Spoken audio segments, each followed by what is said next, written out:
Plenty of opportunity for the Nats to write the script in this series, but the Phillies have assumed the lead role behind 7 solo home runs. Can Livan Hernandez stop their reign? He takes center stage tonight on Massive.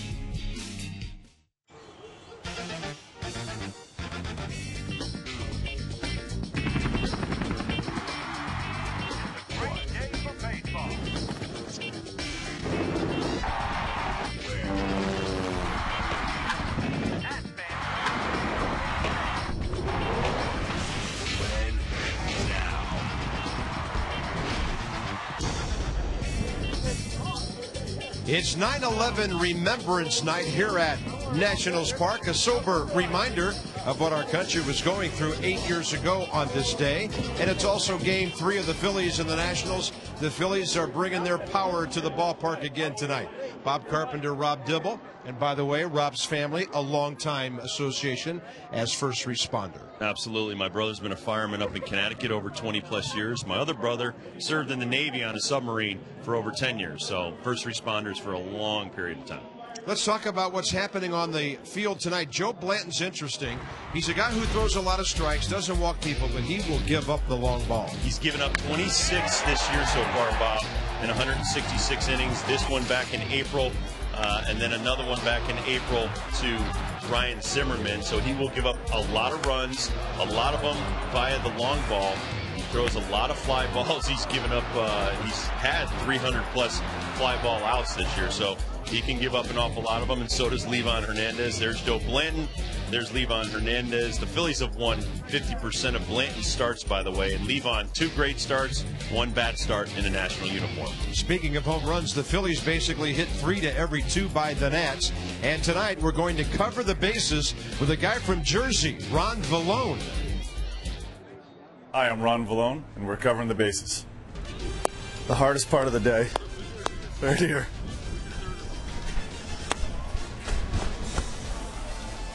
Oh!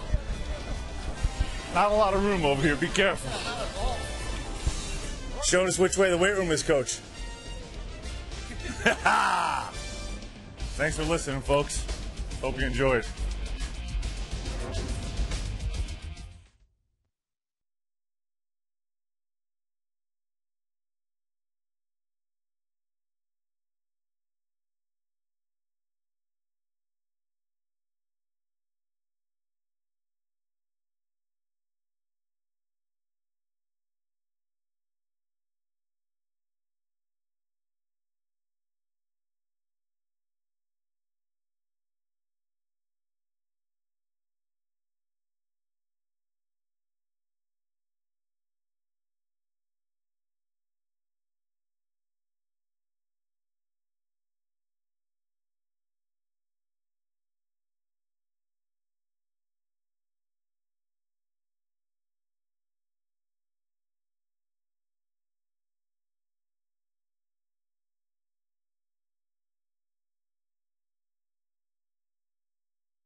Southwest Airlines. Book your next trip at southwest.com. By PNC Bank, PNC leading the way. And by Jaguar. Visit your local Jaguar dealer to experience the thrilling performance of the new 510 horsepower Jaguar XFR. on a cool and very breezy evening with the wind coming in at Nationals Park. The Nats take the field against the Phillies for the finale of this 3-game series and the finale of the homestand. And they seemed like they were coming right at us. The D.C. police with a helicopter flyover at the end of our national anthem just a few moments ago. And from our perch up here, it's always very dramatic for us. I mean, literally flying right overhead. A lot of the first responders are still on the field. They each assumed a defensive position to meet with the Nats. And Livan Hernandez, as usual, is having an extended conversation.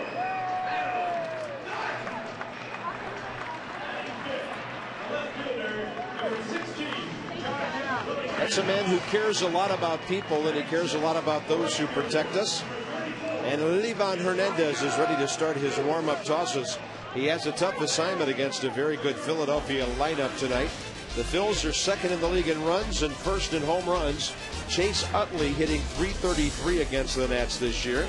Raul Ibanez hitting .458, and Pedro Feliz .354 against the Nats this year. They've done a pretty good job, Washington pitchers have, of controlling the so-called big dangerous Philadelphia hitters in the middle, but it's the bottom of the order that's been killing the Nats. And here's Livan Hernandez, Rob Dibble, in his 4th start as a Washington National. Well, in the last start, didn't get a lot of help from behind the plate. He needs a little help today. Needs the corners to be effective. He throws a lot of fly balls, just like Joe Blanton. 298 fly ball outs. 14 times this year, Livan has gone 6 innings or more, and five guys in a lineup are hitting 300 or better against Levo. The number 1 man hitting .370, 3 and 4 hitting .324 and .309, and then the 7th and 8th guys in the lineup against Livan hitting .306, Bob, and then number 8 in the lineup .344. And the Nationals defensively with Willie Harris back out in center field tonight. It's a major league debut for Ian Desmond at shortstop. I know he's probably eager to get his hands on the ball and fire one over to Adam Dunn as soon as he can. This kid's a very good player. Tim Foley mentioned him as special earlier tonight, and he's coming off a year when he hit .330 at 2 different levels. Livan misses outside. We're underway at 7:07. Cloudy skies, extremely breezy, blowing in. It sure feels cooler than 70 degrees. Jimmy Rollins at .241. In this series, he's 1 for 9. On the corner, says Dale Scott, the 24-year veteran. He's also the crew chief. Mike Estabrook, Jerry Meals, and Ron Culpa on the bases. And Rob, a moment ago, was referring to the stingy strike zone Saturday of Tim McClellan. Jimmy Rollins, you're going to have to crush a fly ball to right center over to the left field foul pole to get the ball out of here tonight. Wind's blowing straight in from center field. But that doesn't mean we should test the middle of the Phillies lineup to see if they can do it. Exactly. Well put. Shane Victorino, 3 hits, 9 at-bats in this series.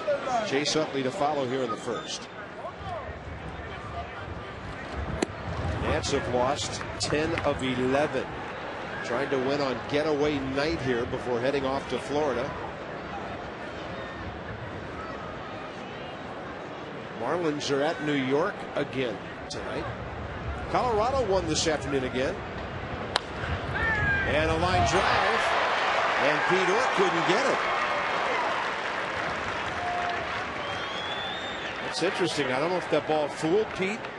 It looked like it was within his reach. Well, this ball is hit quite well by Victorino, and it looks like it just turned a different way than Pete Orr thought it was going to. And yeah, usually a ball like that will come hooking back to the infielder off the bat of a left-hander. But the wind is blowing very strong tonight. Here's Chase Utley. Utley only 3 for 19 his last 5 games. And in this series, he's 1 for 8.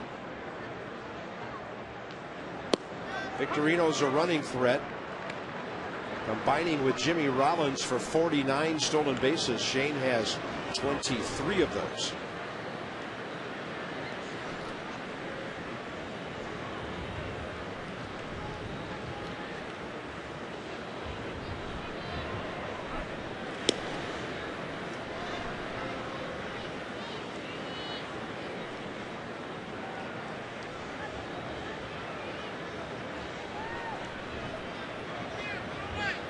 of the good things about Levon. Gets the ball to home plate quickly.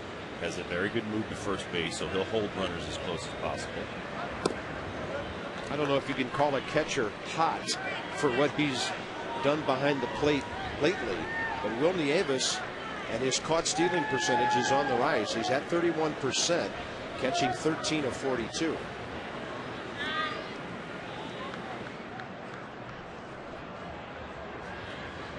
In fact, he's nabbed 2 of his last 4 opposing base runners. Short lead by Victorino. He started then stopped, and Utley hits that ball a long way to the scoreboard. Right off of the board, it takes a sideways bounce. Victorino scores. Utley to third. Phillies on the scoreboard already. And it sounds like a home game for them out here.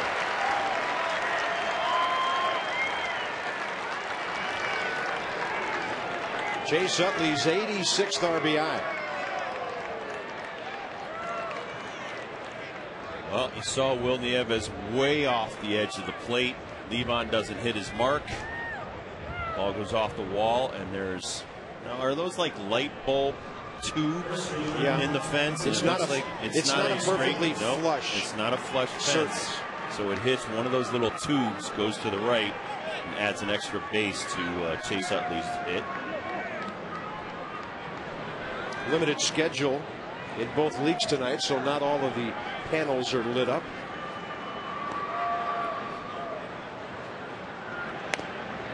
And a slow breaking ball in on the hands of Ryan Howard that he pulls foul. Howard in this series 1 for 7, a pair of walks. That was Chase Utley's first RBI in these 3 games, by the way. So he's driven in 86, and here's Howard, who's driven in 30 more than that. Third in the league with 116, behind Prince Fielder and Albert Pujols. That's a great fastball. For a strike, near the hands, 0-2.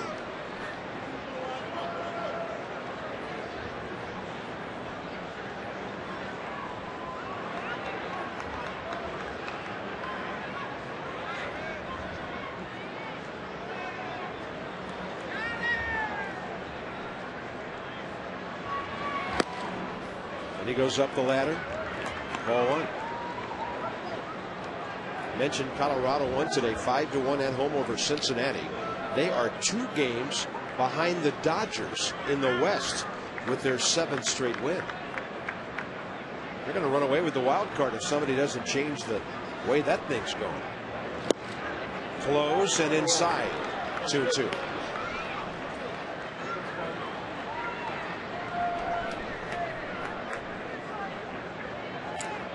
Very good 1-2 pitch right here. A moving fastball right on the edge, inside corner on Ryan Howard. Make sure he cannot get any extension.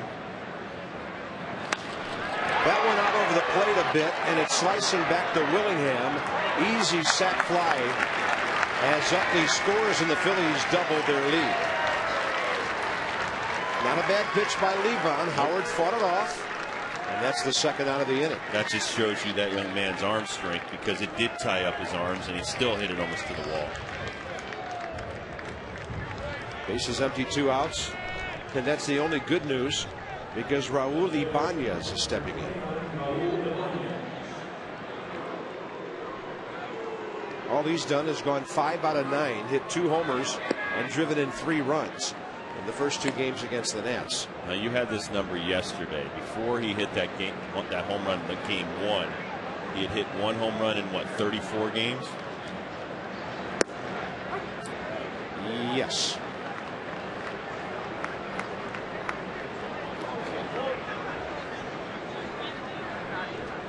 Look at that. He is just crushing the Nationals almost to a tune of 500 this year. Against Washington pitching, he has 8 of his 30 homers, and that's only in almost 15. 1/3 of his homers. It's in 15 games. This is the 15th time the teams have met, and he has 21 of his 83 RBIs, so more than 1/4 of his RBIs. And the Phillies come out swinging, don't they? Yes, they do. That's a great off-speed pitch. Right side, Pete Orr, and the Phils are gone, but they put a 2 on the board.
Phillies are hitting .264, fourth in the league, eighth in runs, ninth in homers.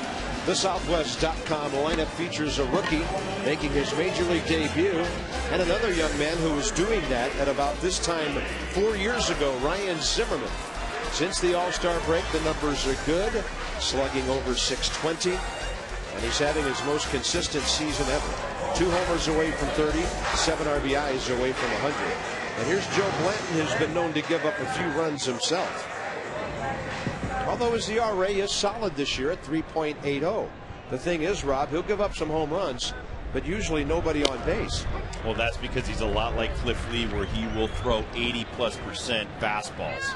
He is coming, and he's going to throw a lot of them right over the plate. He has a short arm delivery, and the ball seems to sneak up on you. His fastball 88 to 90. Not that overpowering. And Willie punching one down to Pedro Feliz, foul. PNC Bank scouting report on Big Joe Blanton. Ground and pound. He needs to keep it low, just like Levon. 305 fly ball outs this year. 26 have gone over the wall. He's going to throw a lot of strikes, 43 walks, and 166 innings pitched versus 136 Ks. And he is a very solid 4th or 5th starter in this lineup. The Phillies have won 50% of his 26 starts. 1-2 to Harris. And Willie fights one off. Harris in the series, 2 for 4. A couple of runs the other night, hit a homer. And Willie Harris now has 7 homers on the year and 23 RBIs. Joe Blanton, since the All-Star break, has almost cut his ERA in half. 4.44 before the break, 2.73 after. Some solid numbers for a 4th or 5th guy in your rotation.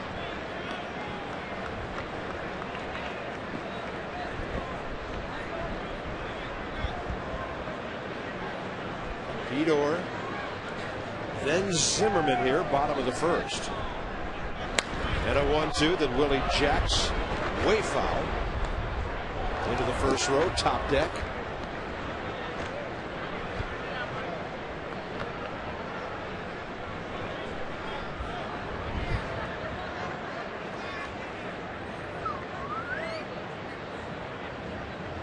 They play him to the left side in the outfield. Breaking ball, low and inside, 2-2. Marlins and the Mets are underway. Sean West, Bobby Parnell up there, and the Nats will be in Florida to face Josh Johnson tomorrow night. Harris pulls it. Ryan Howard comes forward to get it on a hop. Phillies defensively, 1 error more than their Pennsylvania buddies, the Pirates. 63 errors for the Phillies in 137 games. They are solid all around. I don't think you take any one of their guys on defense and call them spectacular, but as a team, steady. They're very good. They're steady. Ryan Howard has improved himself.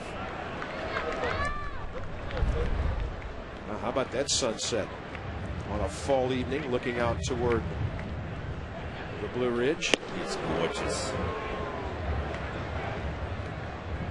And then we'll look to the southeast and the south, and things a little dark. There is weather in the area.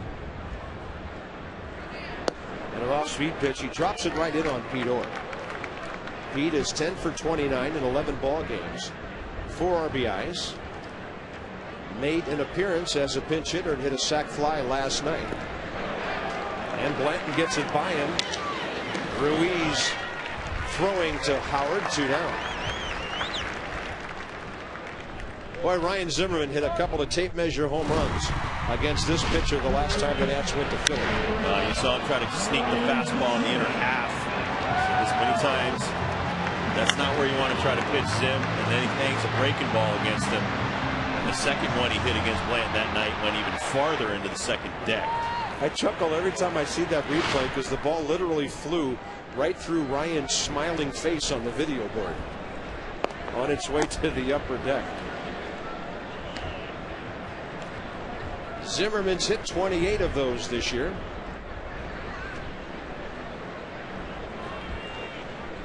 Blanton wanted a new baseball. A couple of finals in the American League today. Toronto beat Minnesota 3-2.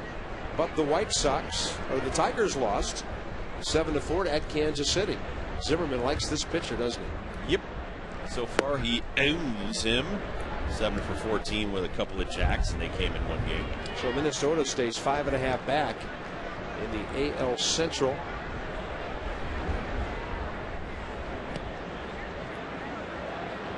Two and 0. Phillies are going home to face the Mets this weekend. And Adam Dunn hoping to face Blanton here if Zimmerman can extend the bottom of the first.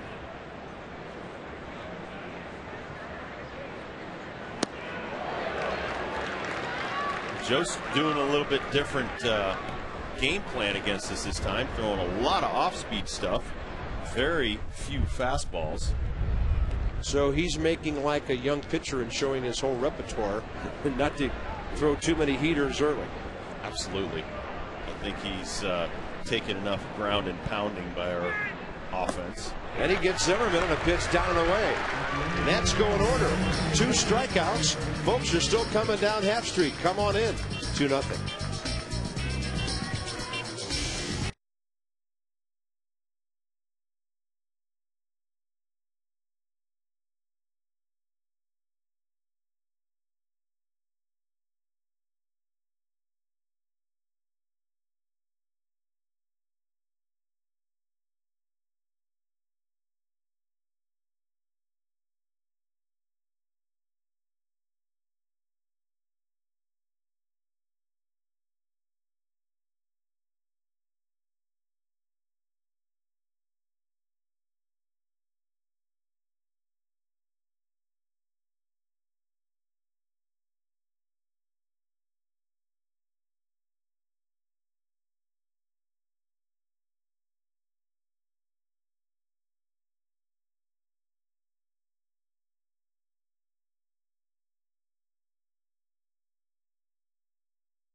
We move to the top of the second inning. Now this whole homestand, Steven Strasburg, the Nats' top pick, the #1 pick overall in the draft, joined his new teammates, and although he was an instant millionaire, didn't bother him one bit.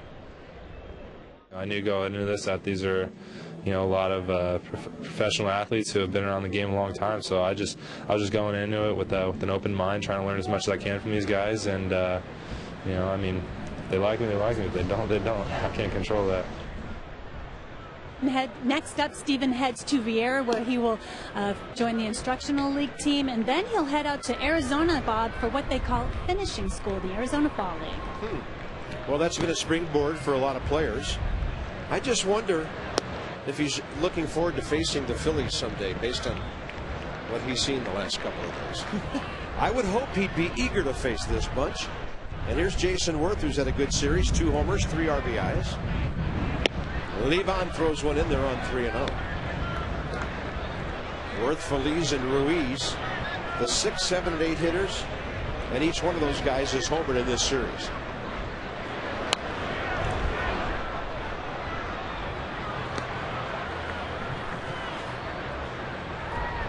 I heard that the last 15 homers the Phillies hit have been solos, and that one team hasn't done that since '99. He's going to dump one right in front of Josh Willingham. You have to play these guys deep.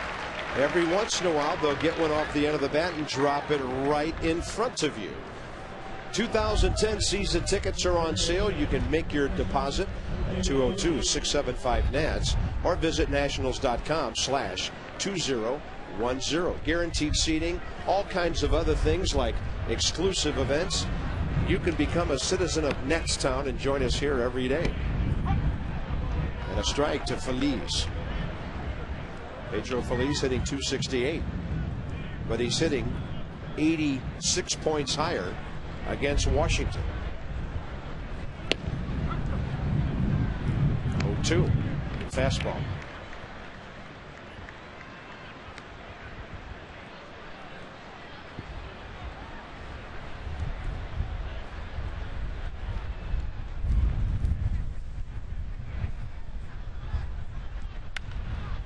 That breaking ball got some of the plate, but it was so off speed. Feliz had nothing left on his swing by the time the bat got to the ball. Willingham for the first out. Well, you know Levon's going to change speeds against you, but you know you're also going to probably get a pitch that you can swing at. You can sit and wait because his best fastball is 87 miles an hour, but he gets a 66 mile an hour off-speed curveball, and he gets underneath it. I've said this before, I'll say it again. When he's throwing those curveballs, it's almost like a knuckleball pitcher. You're just waiting and waiting and waiting, and hopefully you can get on top of it.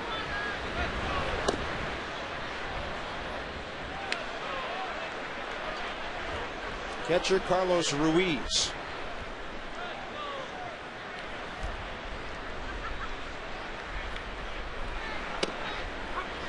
Levon getting around the plate with all of his pitches right now.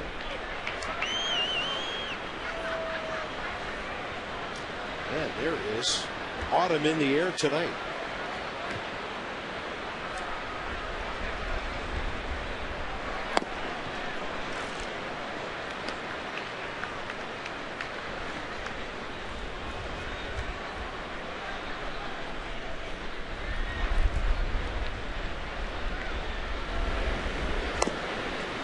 That's ball 3 with the pitcher coming up.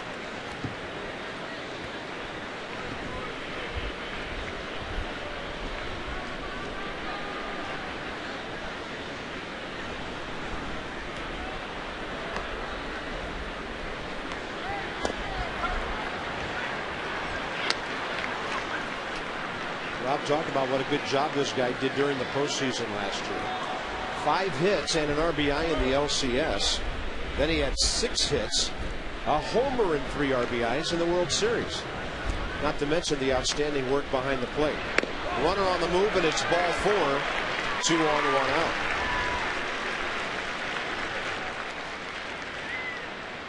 Now this isn't for tomorrow night, but it is for Saturday night.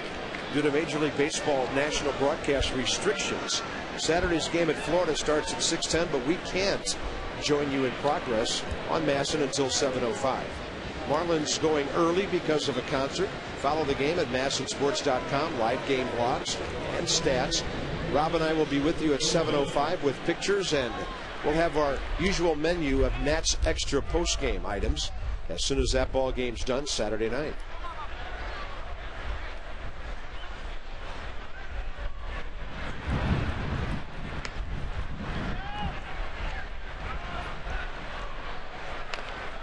Blanton trying to make an out, and the Nats will allow him to do so as Adam Dunn tags him, and the runners move up to second and third.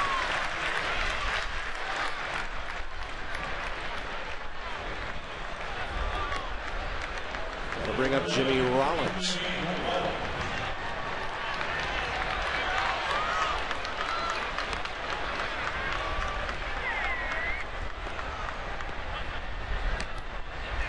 Rain falling at the ballpark.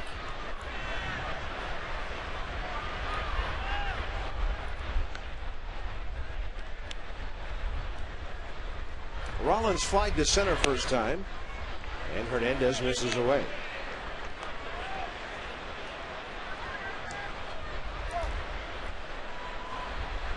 Zimmerman, the shallowest of the infielders because of Jimmy Rollins' speed. And he slaps another one out to center field for Willie Harris. Leadoff man's hit the ball in the air twice. Phillies with a 0 in the second. Done. Willingham Dukes next.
was Brad Wilkerson, flashing back to 05. That's Brad. First time ever in Philadelphia, and he would hit for the cycle. First came the homer, then the single. Hardest to get, they say, is the triple. Sometimes you need help from the defense. Kenny Lofton. You'll find heritage, pride, and commitment in every can. Our performance is legendary. Well, he hit 2 over Kenny Lofton's head. One for a double, one went for a triple. Wilkerson then on to Texas in the Soriano deal, and very little heard from him since. 4 straight as Dunn flies out, and Willingham dukes the next 2 hitters.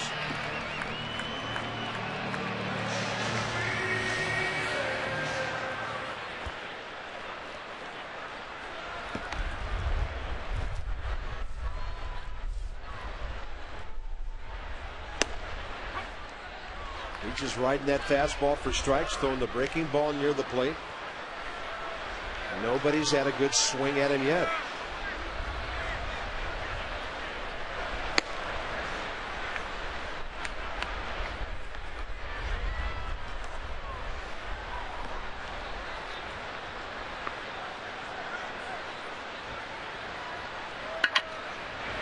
Well, that Ruiz gives a low target, doesn't he?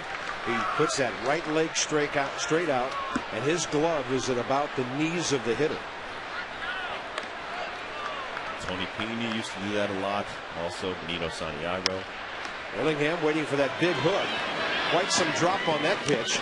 Jimmy Rollins throws the ball off the bag, and Ryan Howard can't pull it down.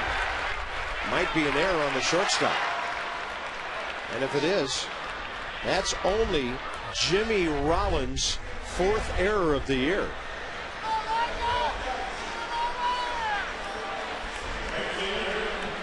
Ball not hit very hard to Jimmy Rollins. He comes up, gets underneath it a little bit, drops below 3/4, and you see the ball come inside. And got a big man in Josh Willingham coming down the line, and saw Ryan Howard try to make an outstanding play, wasn't able to hold on and make the tag.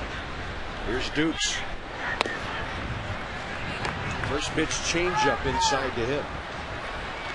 Well, his game plan, I think, tonight is go a lot of off-speed stuff and mix in a few fastballs. Elijah went hitless last night for the first time in 10 games. He did draw a walk, and his on-base percentage over the last 2 weeks is now a pretty impressive .564.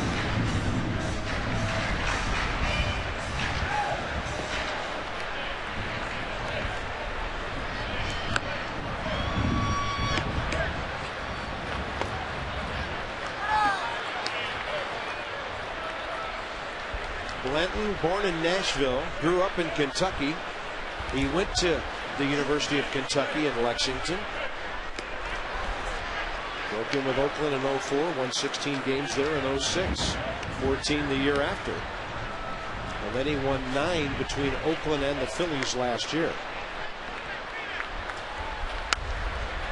Down the stretch, he started 13 games for Philadelphia, and he only had 4 decisions. All of them were wins, but he wasn't around in ball games long enough to figure in either the win or the loss very often. And a 2-2 to Dukes. Elijah takes a fastball up and in. Well, Jim Riggleman's been aggressive with the running game. This is not a situation you would think he would start the runner. Strikeout hitter potentially, and not a fast runner. Let's see what he does with 1 out. Willingham is moving. It's a strikeout, and then Willingham is safe. Kind of a low call. Dale Scott strikeout, and a slow call. I just wonder if Dale Scott taking his time affected Carlos Ruiz in his throw to second base. So Willingham's there with 2 outs. A lot of times the catchers will let you know if he thinks it's a strike. Ruiz comes up throwing. As Bob said, it was a late call. And it almost looks like he got blocked out, and he didn't make up his mind until a little after the pitch. Yeah. Well, then Duke sort of took a step right in front of the catcher as well. So Josh Willingham steals his 4th base of the year in 7 attempts. And this is the first major league at bat for Ian Desmond, who hit .330 in 97 games at Harrisburg and Syracuse combined.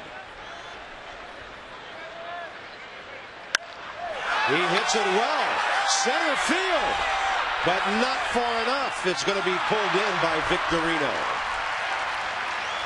Desmond puts a charge in one. The Nats strand their first runner of the night. Tough night to hit one out to that part of this park.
What does it mean to be honored today by the Nationals? It's so important for people to take time out of their busy schedule to acknowledge the great work that the firefighters do across this country. 24 hours a day, 7 days a week. They're on the front lines. I like to call them the tip of the spear, and we're out there protecting communities. So let me say thanks to everybody at Natstown for recognizing the great men and women that make up the fire service. And of course, the hats that you and I are wearing, the players wore during batting practice, and they're wearing their red, white, and blue hats tonight, too. And you were part of the starting 9 and other members of the fire department. And just how important is that to be able to spend some time with the players here? Well, it is. I'm a great baseball fan, first of all. But to have the opportunity to be recognized by our hometown, for them to wear the baseball hats, we hope it brings some great luck. So far, not so good. But it really is important, and I think every member of the fire service that gets to watch tonight, whether from Philadelphia or from the Washington, D.C. area, truly appreciates the great job that the skip is doing and the entire team. I know they're working hard, and thank you again for the great acknowledgement tonight. Okay, Chief, thank you so much for joining us, and there is going to be a comeback tonight. Let's hope so. We're banking on it, as a matter of fact. Thank you. Well said, Chief. We hear you. And as if on cue, Adam Dunn made a very good play at first base to take probably a double away from Shane Victorino. Chase Utley's next. He tripled in a run, the big hit in that 2-run Phillies first inning. And Levo gets one right on the corner for a strike.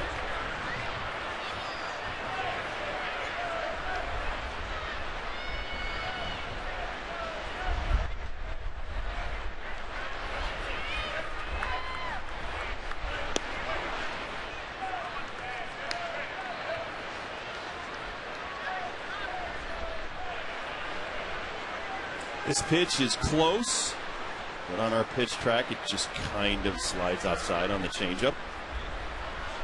Levon, one of the best at changing speeds. We've gotten a chance to look at Pedro Martinez in this series. He's one of the best of changing speeds on 4 different pitches. And now you see Levon Hernandez, another master at manipulating not only the speed, but the eyesight and where the ball ends up.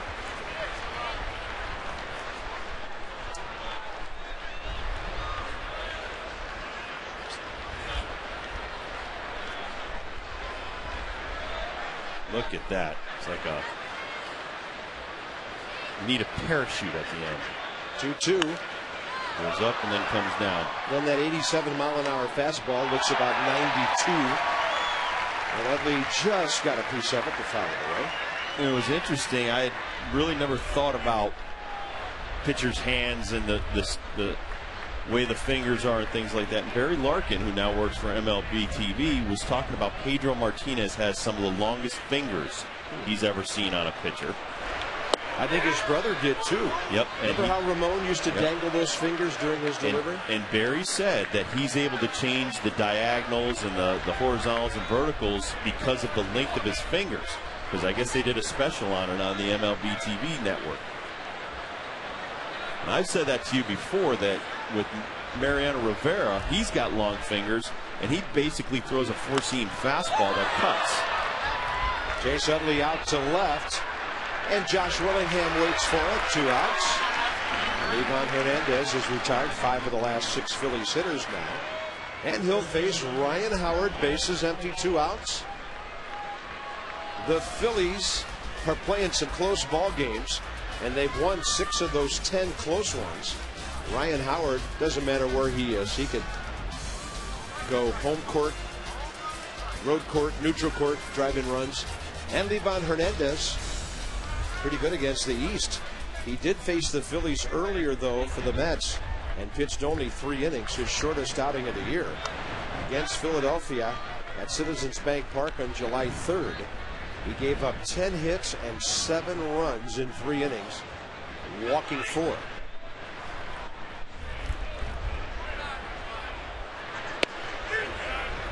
Wow. I think not inside. There should be a stat, though, versus the NL East and then versus the Phillies, because some of the teams in this division are a whole lot easier to pitch against than these guys. That's on the corner. Dale Scott, 24-year veteran, crew chief. He was a longtime American League umpire before they merged the umpires several years ago. And it was, I think, generally considered the strike zone was a little different there. For a while, more of a high ball league, and they said that went back to the days when the American League umpires used to use the outside chest protector, and they couldn't get down far enough like the National League guys could, who had that protector inside their shirt. Kind of like when you go to a carnival and stick your head through the hole, take the pictures on the outside.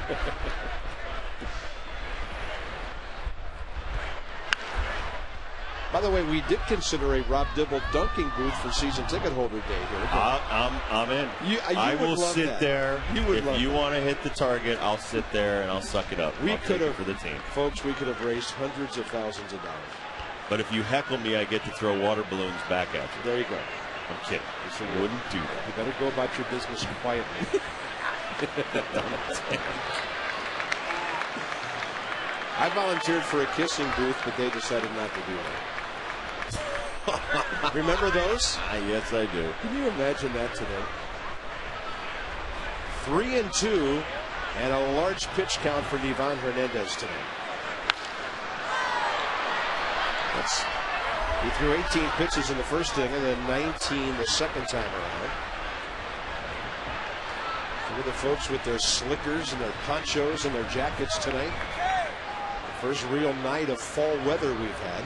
I like the chill in the air. Signifies postseason for baseball is coming, and also that it's football season. Boy, Adam Dunn's really picking everything over at first base these days. And a 1-2-3 for Livan, who will bat after Willie Avis straight ahead.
September. 2-0 Phillies. If you're a student with a valid ID, purchase a ticket worth at least $10 for any Monday through Thursday game. You get half off. At the box office out there on N Street, day of game. Check out the Fan Value Corner at Nationals.com or call 202-675-NATS for details. Willie Avis leads off, bottom of the third against Joe Blanton. He's thrown 30 pitches, 21 for strikes.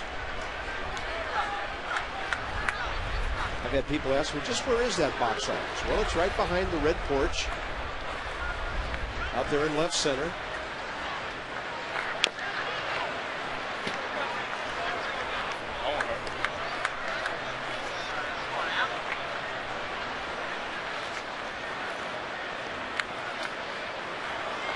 Buddy, stay warm. But the street behind the left field bleachers is N Street, and the box office is a little closer to Potomac, or rather First Avenue over there, First Street. And you can drive up, park real close, and get tickets any day of game. Look at Willie Avis. That's his third hit in this series. Will 3 out of 6 against the Phillies.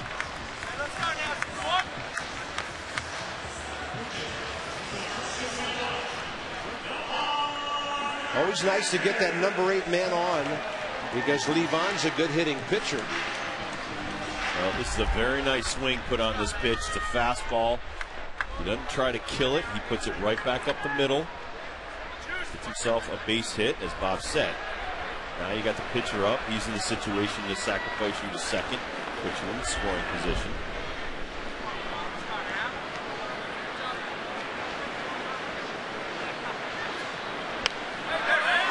Deadens it perfectly. And for Levon Hernandez, his 10th sacrifice this year.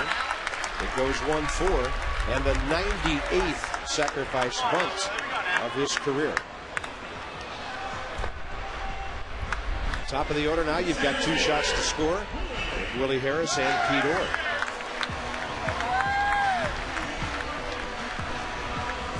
You know Levon's not going to dominate you with fastballs, so he's got to manipulate the ball when he's pitching. But that doesn't stop you from being good at every other facet of the game, and that's what I respect the most out of him. Can handle himself at the plate. He covers his position so well. Great defensively, knows what to do with the ball when it's hit to him. It's the fundamental stuff that Levon brings to the equation is worth having him around. Carlos Ruiz just saved his team 90 feet. Kept that ball close enough. Then he looked up to see where Willie Avis was.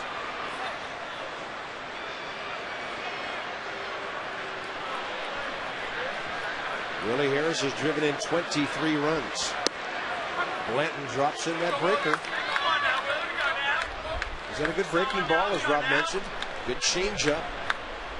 Well, he takes a lot off of that 1-0 pitch right there, and 73 miles an hour, very close to a Levon Hernandez curveball. Yeah, gravity has to take over eventually. Ruiz tries to frame it, but Dale Scott says ball 2. It's a nice changeup he throws too. Not exceptional, but they're good enough to go with that pretty straight fastball that he features.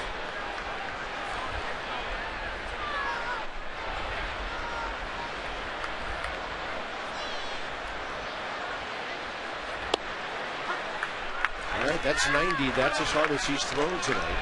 Well, but like I said before, you know, here it is. This is what I have. You know, I have two decent secondary pitches and a 90-mile-an-hour fastball that I usually throw right down Broadway. Maybe try to hit the edges, but not many times. And I'll throw that 80% of the time. And he'll go out there and try to go deep into a ball game. He knows his limitations, and he pitches to contact. And sometimes he wins, sometimes he loses. But he makes all 33, 34 of his starts every year. He's a very valuable asset to the Phillies. That's why they brought him back. He goes off speed. 3-2.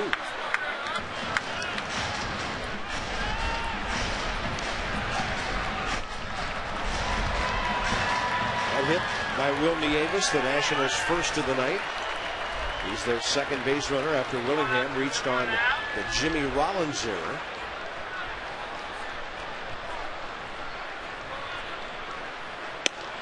And Willie Harris takes a fastball that didn't miss by much.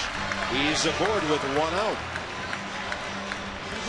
On to Florida tomorrow night with J.D. Martin against Josh Johnson. We'll join you at 7 o'clock Saturday as well. That'll be a JIP, as we call it, joined in progress. And then Sunday we'll wrap it up before heading on to Philly. Day off Monday. 3 in Philly, 3 in New York. It's our last multi-city trip of the year. Big spot here for Pete Orr, all one. The Nationals' last road trip will be 4 games in Atlanta, October 1, 2, 3, and 4.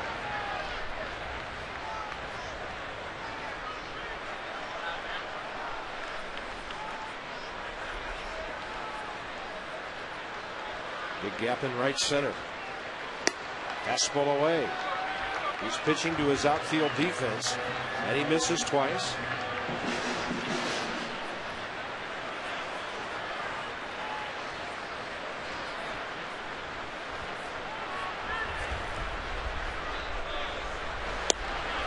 And Pete was ripping 82-mile-an-hour changeup on 2-0.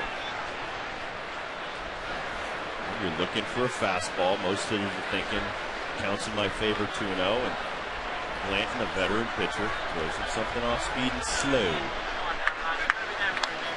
They're playing behind Willie Harris at first, with Ryan Howard about 15 feet behind him. So Willie can get a real big lead here. That could be huge if Orr can find a gap or a chalk line somewhere. Nieves at second. Harris at first, 1 out. Nationals down by 2. Pete Orr's driven in 4 runs. He goes to that gap in right center. That might be 2. And that's when Willie Harris is going to be able to score. He's scoring. In fact, Pete Orr's going to third base. He can wheel. This game is tied.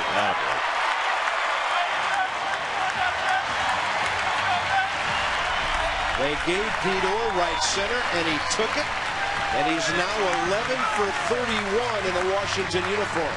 Well, that walk costly to Blanton and the Phillies. Obviously, Will Nieves got the single, was sacked the second, but that scores 2 on the triple by Pete Orr as he gets that fastball in, crushes it into right center field, and look at Mr. Orr go. He can run.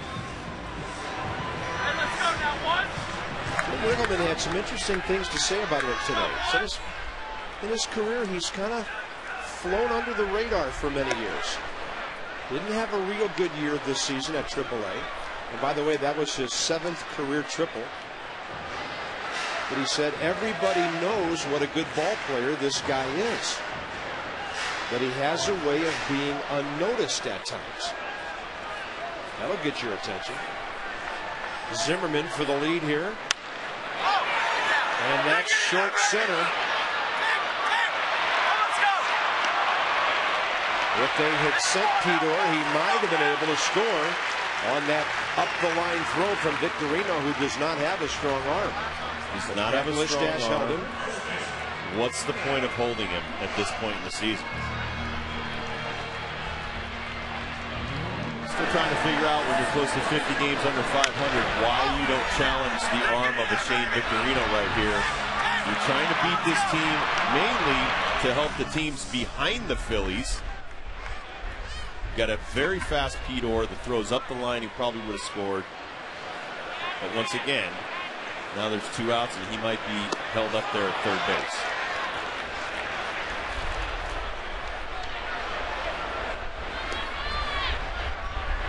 This team's going to move forward. They need to be risk takers.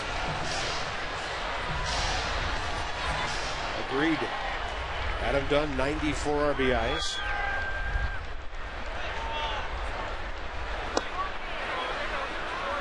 Counts even. Adam drove in a couple last night. By the way, it's the 7th time in his career he's walked 100 times. He's at 102 now, 3rd most in the league. And he hits one high and foul, and it's not coming down yet. There it is. That might bring the rain.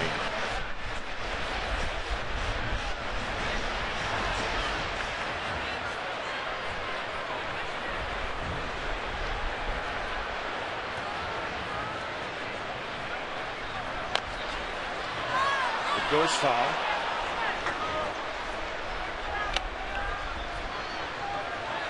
Marlins just picked up 3 at New York. In fact, they did that in the first inning without hitting a home run. Marlins are a lot like the Phillies. Most of their runs produced by the long ball. They are 6 back of the Phillies right now. And a 1-2 to Dunn again. Adam, right side. Utley from the outfield grass. Fedor stranded at third. That's tied the game on Orr's 2-run triple.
Well, you know, he has more of a feel for his pitches. He's the type of guy, we know he throws 80 pitches to warm up, Bob.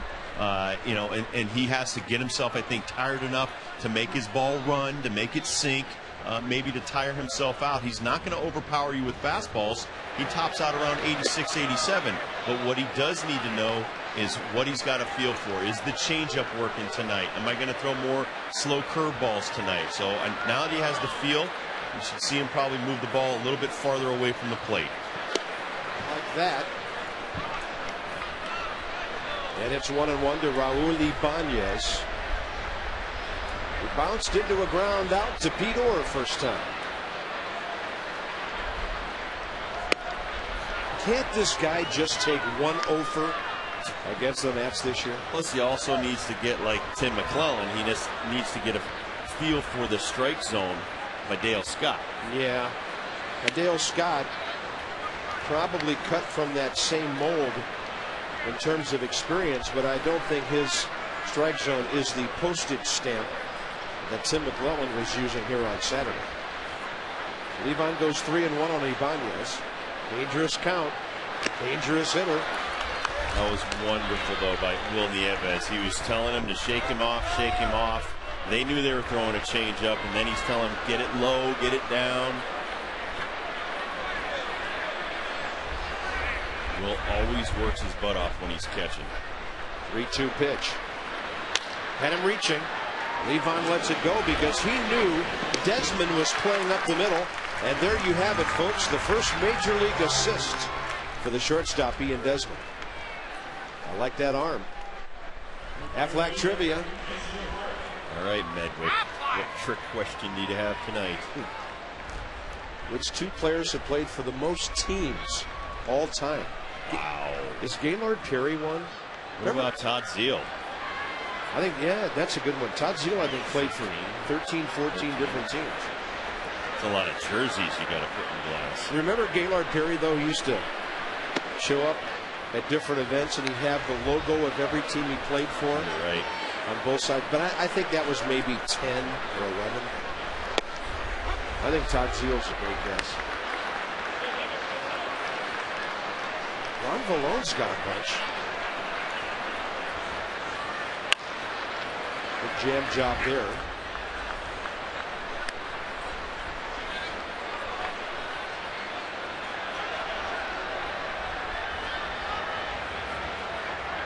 I've got Vallone with 13. Wow. Covering the bases with him. That's what I was just told. Yeah. Well, we'll see. And you know they're real tricky. He's talked his way through 13 teams. We kid Ron because he is a chatterbox, but he's a really friendly guy. We've enjoyed having him on the ball club. When he decides to hang him up, he definitely has a job waiting for him in the booth, on radio. And he blows away Jason Worth with an 88-mile-an-hour heater. Levon's first strikeout tonight. 2 outs, bases empty with Feliz coming in. Did nothing and like it. A lot of changeups, a lot of off-speed breaking balls, then he jams them inside. Then he goes a little bit higher. Oh, I counted Seattle twice, so it's 12 for Vallone. Well, if you leave and then come back to a team, can you count them twice? Not if they're still in the same city. They'd have to be. Even if it's not in consecutive years? Like Ricky Henderson, didn't he play for the A's like 3 times? Yeah, but still. The Yankees twice? Something like that? If the owner picks up and moves, then it counts. And Levon working quickly here. 0-2 to Feliz, who flied to left first time. And he tries that swing back fastball and just misses. Do you think that was a strike? Well, my opinion doesn't matter. Dale Scott's got the plate. If Rob Dibble had the plate, folks, this game would go 1 hour and 52 minutes. Right now it's moving along 2-2.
Good track record, Torrey Holt.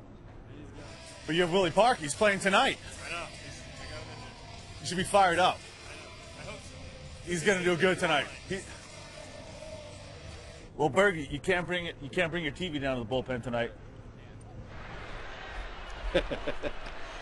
Steelers, Titans, talking a little NFL football. These guys watch that stuff closely. Kind of fun on Saturday afternoons. A lot of guys will have an alma mater they're cheering for. Josh Willingham bounces out to Feliz, and the bottom of the 4th is underway. Ron Vallone was born in Bergenfield, New Jersey. Went to high school there, a 2-sport star, later at UMass, baseball, football. And he was a first-team All-Yankee tight end, All-Yankee Conference in '90. And he pitched for Team USA in Barcelona. And Elijah Dukes is off to the races with a bunt base hit. Nice. Big guy with power. They're playing him deep. Lay one down and run.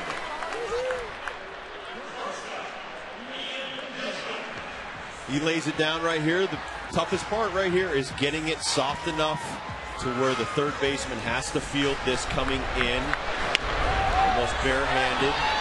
And even Pedro Feliz with that speed could not even pick it up barehanded and make a play. Watch this coming in. He knows he's got one chance and one chance only, and if he misses it, it's over. So a base hit right there. And it's Ian Desmond, who in his first major league at bat hit a ball that 2 nights ago might have been a home run to center field, or even last night. Hit one on the screws, but the wind blowing in. And it just stopped that fly ball about 390. He's got some pop, 7 homers, 32 RBIs, 21 stolen bases this year. But one of the things that impressed the Nationals most about him was his .401 on base percentage. You might remember I told the story 2 nights ago about my chat with Ian on Tuesday when he reported to the ball club, and I asked him, what kind of hitter are you? He just said, I'm a tough out. Todd Zeile played for 11 teams. Well, then Ron Vallone's one ahead of him. Yep. 11 teams over 19 years. Ron Vallone's way ahead of Gaylord Perry. Gaylord Perry's 8. Okay. Counts even 1-1.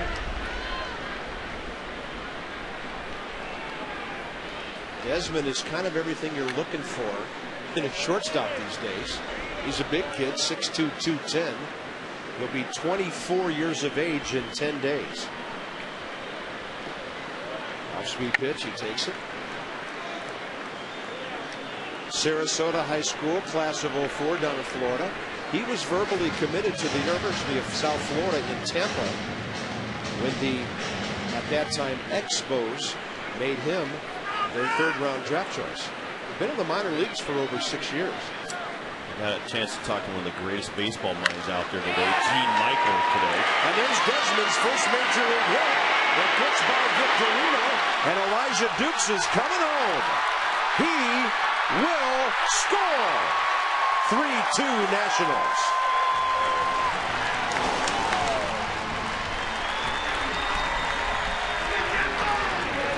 They need to gather the baseball. And Ian Desmond gets his first major league hit, an RBI double.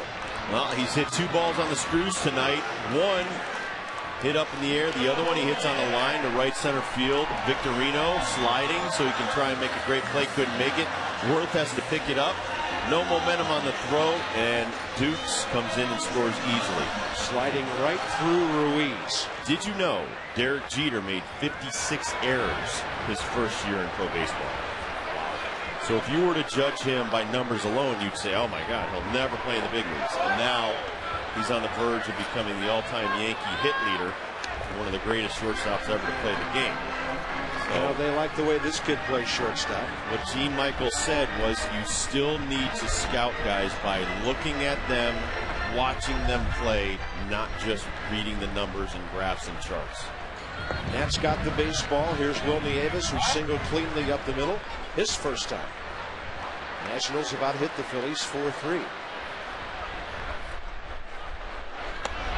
If you recall, he took a lot of heat for trading Roberto Kelly for Paul O'Neill. And the reason they liked Paul O'Neill, not just because they felt that he wasn't a guy that could hit 30 or 40 home runs. They liked his fire. One of the most beloved Yankees in recent times.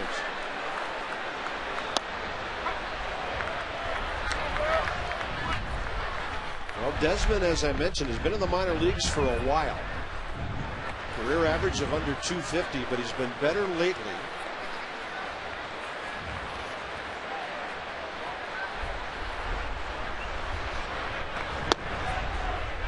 And as Rob and others will tell you, when you finally make it to the major league, sometimes it's easier to hit because the lighting's better, the ballparks are obviously better, and the pitching is around the plate. And if you're good, you'll get your hits. And Willie Avis takes one outside. He walks, and Levon Hernandez coming in. We had our Geico President's Race a few moments ago, and it was really without much suspense. When you watch Abe start running like that, pardon the pun, the other presidents are history.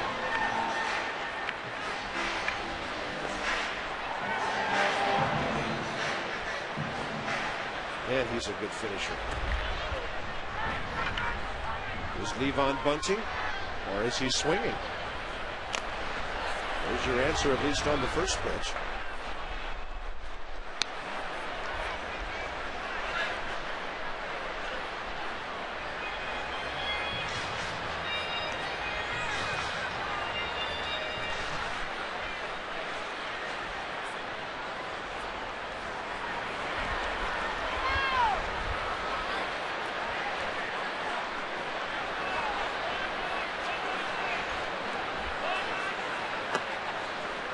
Pulled his bat back from that off-speed pitch inside.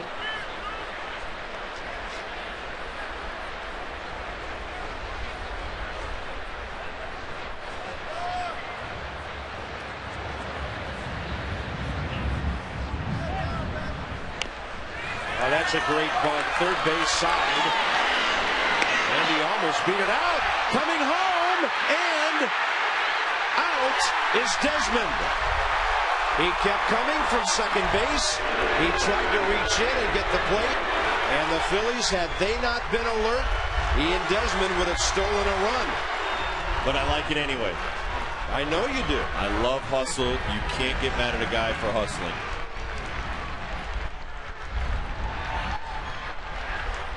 Well, Desmond's at second. He comes around third, and after the throw goes to first, he just keeps on coming. Here's the slide.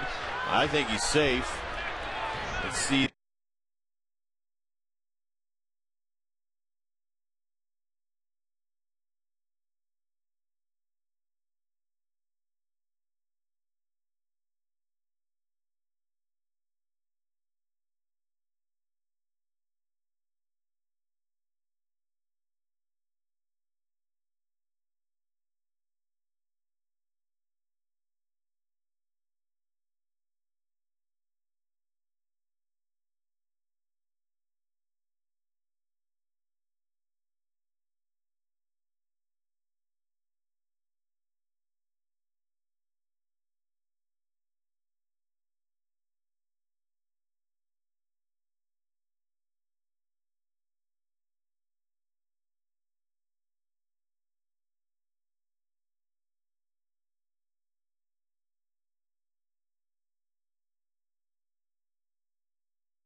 One double play on a bunt.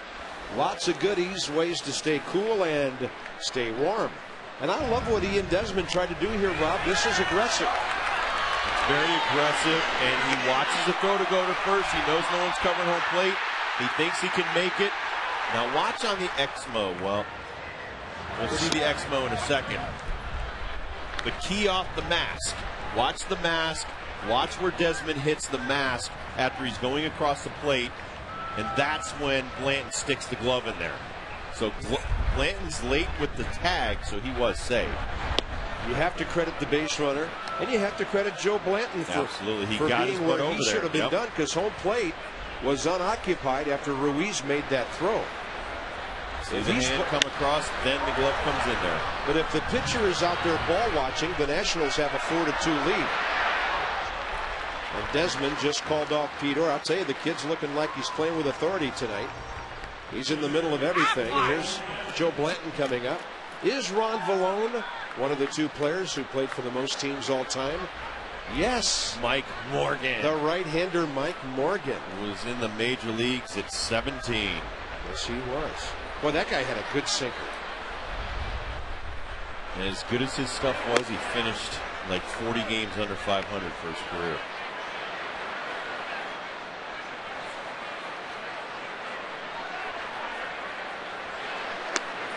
And there's a breaking ball outside. 1 ball, 1 strike, but Blanton couldn't reach it. Mike Morgan.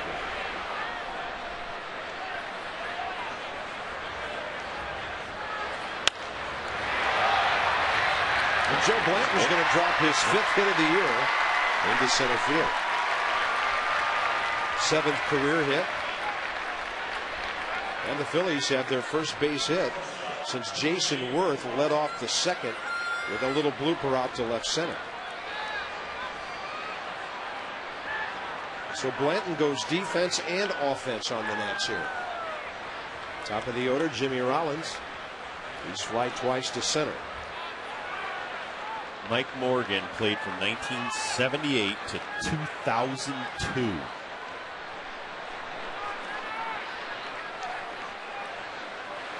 What was his last team? His last team was the Arizona Diamondbacks for 3 years. I'm going to give you the teams: Toronto, Baltimore, New York, Texas, Minnesota, Cincinnati, Oakland, where he started, St. Louis, Seattle, Dodgers, Diamondbacks, Cubs. Tough play for Dukes, battling the lights, and he got it. A lot of times on those line drives, you'll see the outfielder flinch at the last second because that ball is right in the light standard, and he played it really well. I think it was the National League Championship Series where Candy Maldonado could not catch the ball in the lights and missed it. And right there you saw Elijah saw it, lost it, and stuck his glove up and made the catch.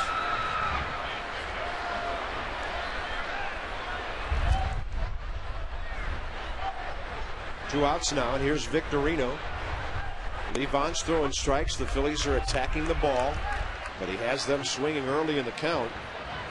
And because of that, his pitch count is improving every inning.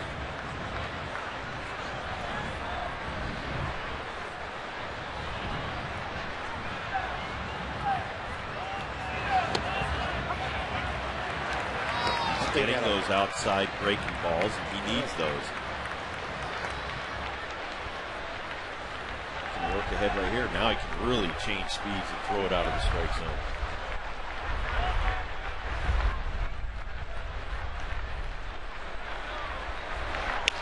He had Victorino reaching on 0-2. Zimmerman the short way to Pete Orr, right on target. Halfway through the 5th inning. Top of the order coming. Nats lead 3-2.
I'm a man playing a boys game.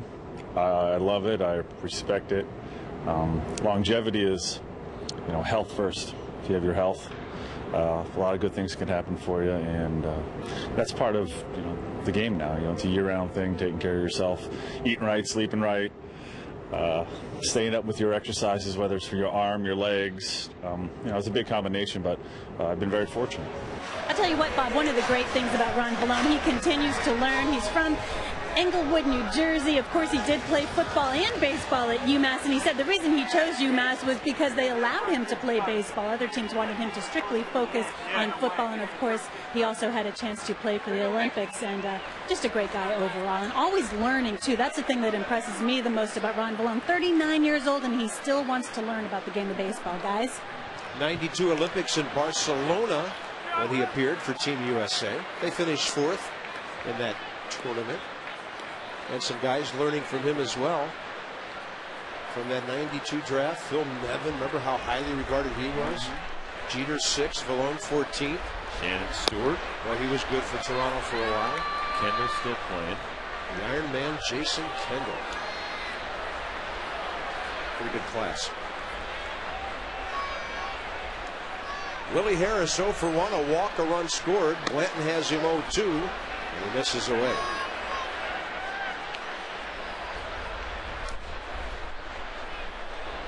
Harris or Zimmerman, bottom of the 5th inning. Willie stays alive. Braves have 3 runs now at Houston.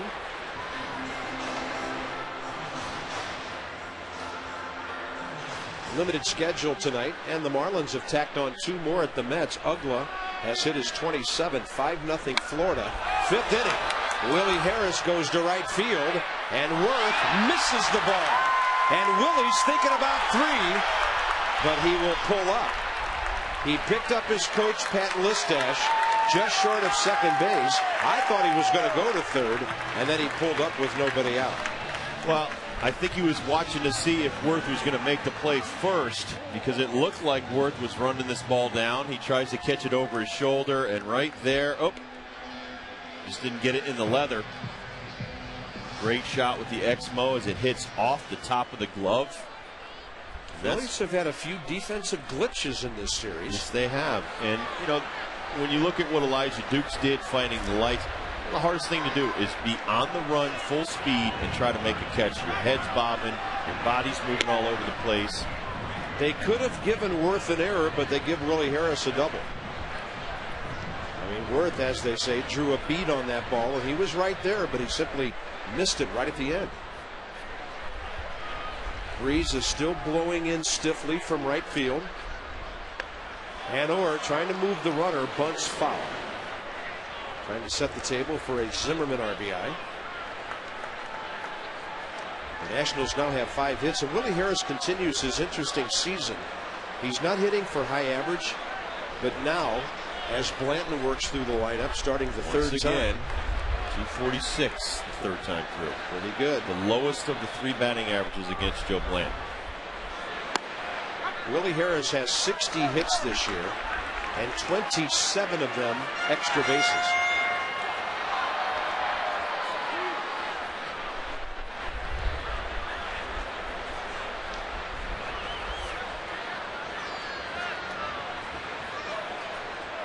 Pete Orr will have to swing away now and move that runner.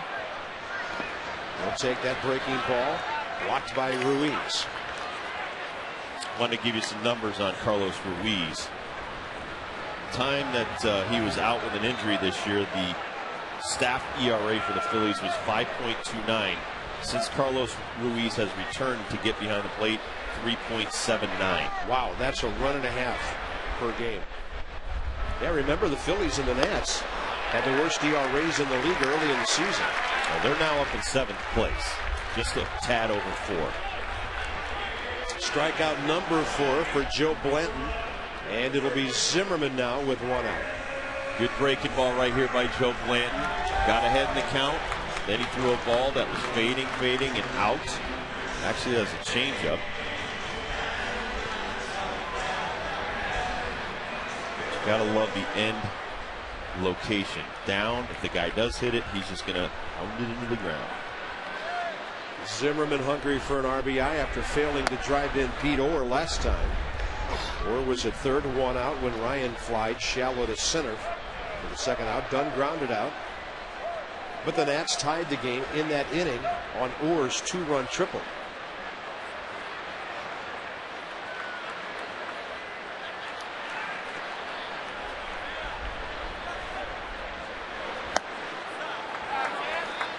Mike Morgan, after 22 seasons, Bob, when he started at 18 years old with Oakland, 141 and 186, 45 games under 500 for his career. He had exceptional stuff. Yeah. Even at the end, he was still throwing in and out. Big, strong kid.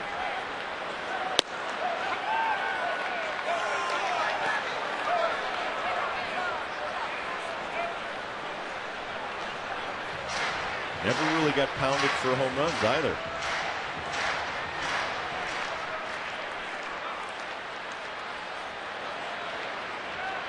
Two and one to Zimmerman.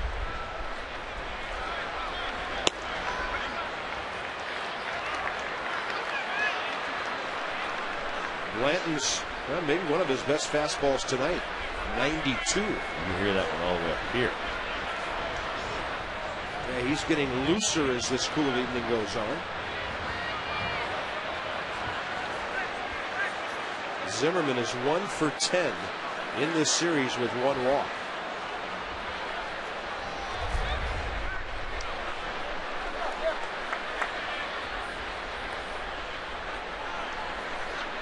Last RBI, of course, the big swing on Sunday. Tried to overthrow that breaking ball.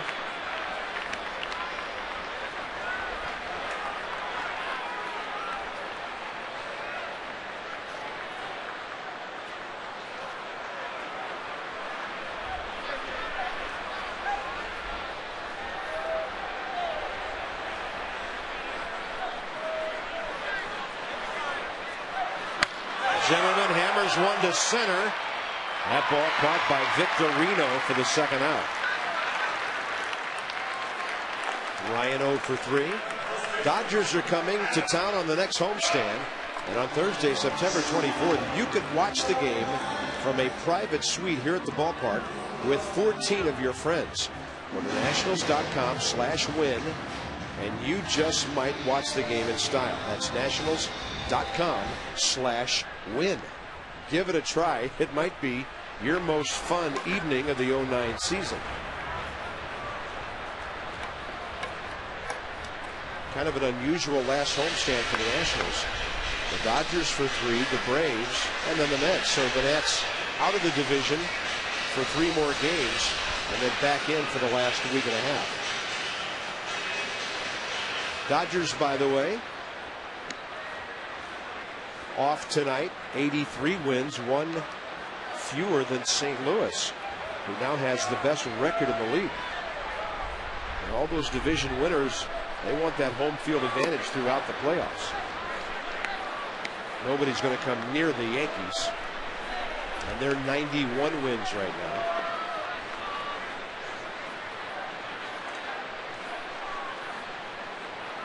They're hosting the Orioles for the weekend. Adam Dunn offers and takes. Good series, by the way, in the National League starts tomorrow night. The Dodgers are at San Francisco. Dodgers are getting caught from behind by the Colorado Rockies. 2 games behind. You know, how about that? That's unbelievable. They've won 7 straight. The Rockies, after their win last night, were 20 over 500. Wow. Quick question. Jim Tracy, manager of the year? I would have to say yes. I mean, who's done a better job than him? I was told today that it's the first time in baseball history a manager has taken a team that was more than 10 games under 500 to 20 games over 500. Well, unless they collapse, they're going to get that wild card. If not the division. You know, who do they root for this weekend? The Dodgers, who they're 2 behind, or the Giants, who they're 4.5 ahead of? That ball's got some carry to it, heading for the bullpen. Gone, and the Nationals lead 5-2. Anyway, Hoss. For Adam Dunn, his 36th of the year.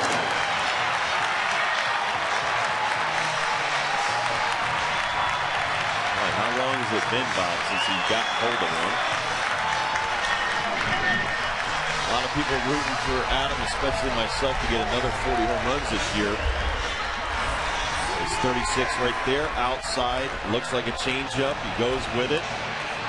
And that's just sheer strength. Adam Dunn's last home run was August 29th at St. Louis. That solo shot against Mitchell Boggs. So his 1st of September. It comes on the 10th. And the Nationals enjoy a 3-run lead. Here's Willingham. Nationals with their 133rd homer of the year. Turning the tables on the Phillies a bit, who love to pound the ball out. His RBI total goes up to 96. Well, and one of the cool things watching today, early batting practice, guys like Roger Bernardina coming back from the ankle break that he had. Mike Morse was out there. You had Padilla was out there. They're all working with the Major League hitting coach, Rick Eckstein. So he's giving them tips, not just for this season, but as they move on in their careers. I asked Rick Eckstein if he can do anything for a bad golf swing. And what did he say? Give up the game? No, he didn't say take 2 weeks off and then quit. But he did say that he has designs on playing professionally later in life when his baseball days are done. That's how good a golf swing he has. Wow. 3-2 to Willingham, and Josh will get a 2-out walk. I know there's no help from my golf game. Well, you're not the first guy I've heard that from. Listen to me, Mr. Playing to a 20 handicap right now.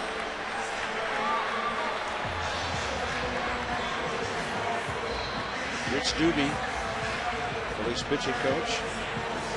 A lot of long counts for Joe Blanton here. He got through the first 4 innings on 60 pitches, and he's at 93 now. And the Philly bullpen will have somebody throwing fairly soon.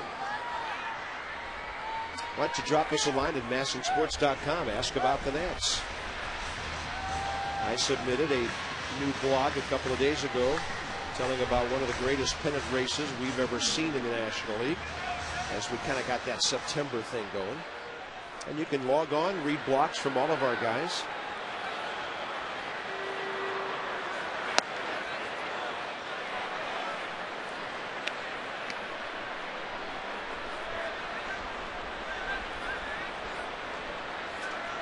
We want to know to Elijah Dukes, 1 for 2 with a bunt base hit. I know Rob has weighed in on several occasions this year regarding our young pitching staff, things they need to do, things to accomplish. I think I'm going to write my next one on the restaurants around the D.C. area. Really? You trying to get free dinners? Isn't that why people become food critics? Oh, the last thing I need is another free dinner. I actually need to miss a few. 2-0 to Dukes. Well, he was unleashing that quick battle at 2-0.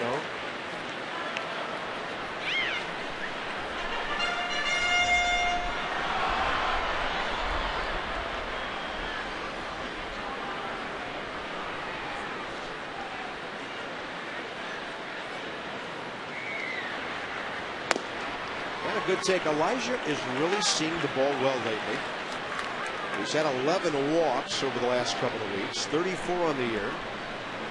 Because he's being more selective, he has cut down his strikeout ratio lately.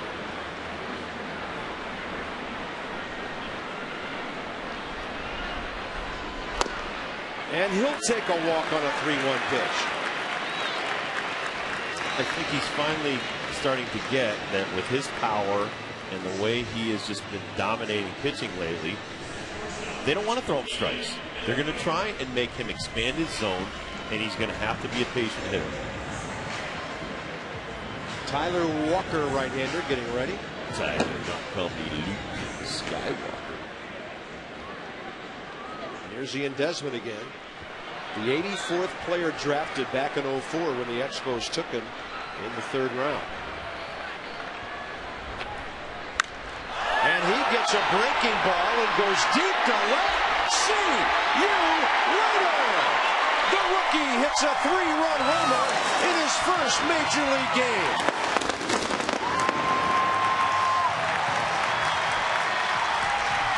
The Nationals are hitting homers against Joe Blanton tonight, and it's 8-2 Washington. Welcome to the big leagues, young man.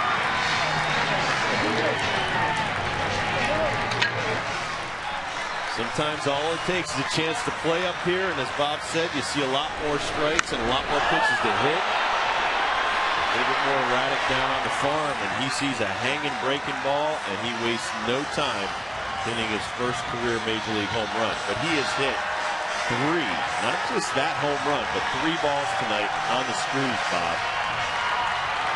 And ladies and gentlemen, that is a shortstop doing what you just saw. A 4 RBI night for Ian Desmond, who hit the ball hard enough, as Rob says, his first time to have done some damage. He reluctantly takes the curtain call. Look at the smile on Tim Foley's face. Tim told us before the ball game tonight in his chat with Debbie Taylor, this kid can be something special. And the Nationals have knocked out Joe Blanton with a 5-run 5th inning. 8-2 Washington. And how about that for the young man from Sarasota?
Scalded a fastball. This time he gets a breaking ball. And that's something that it takes a while to learn at this level. And he is already learned the first day.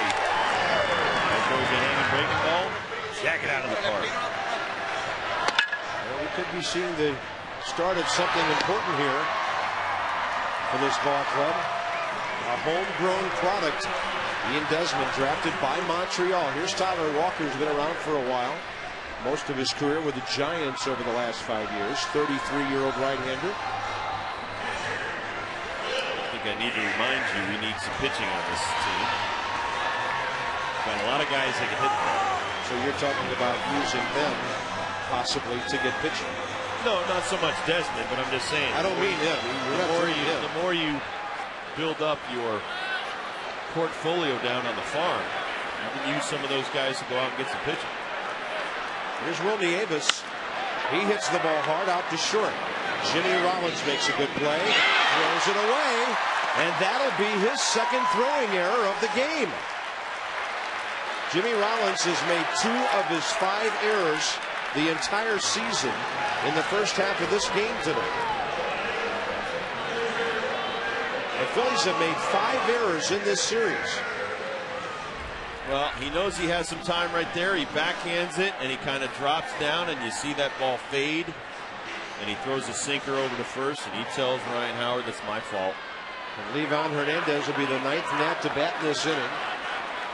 First error in 87 games when he threw the ball away on Willingham's grounder back in the second. Now he's done it again. Levon goes up and pops up to Jimmy Rollins. The Nats have a great inning. A 2-run homer with 2 outs by Adam Dunn opposite field. And then after 2 walks, Ian Desmond unleashes one. 8-2 Washington.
Leading the Phillies going to the top of the 6th inning. Ian Desmond all over the place tonight. Your Coors Light Freeze Camp brought to you by Cross Brewed Coors Light, the world's most refreshing beer.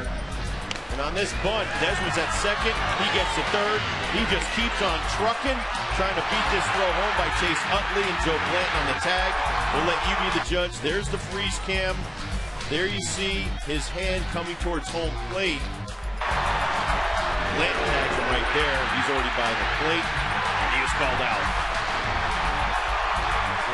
Making things happen, though. And he would get his revenge. Yes, he will. A little bit later. He said, Joe, you tag me, I'm going to tag you. Ooh. 3-run shot. Laying down the gauntlet, is he? No, it's too early for that. Here's Utley. And here's where it's really important for Levon to go out and put a 0 on the board. I don't care if you're up on the Phillies 3 or 6. It's time to stop them. They haven't scored since the first inning. It's Utley, Howard, and Ibanez, though, here in the 6th inning.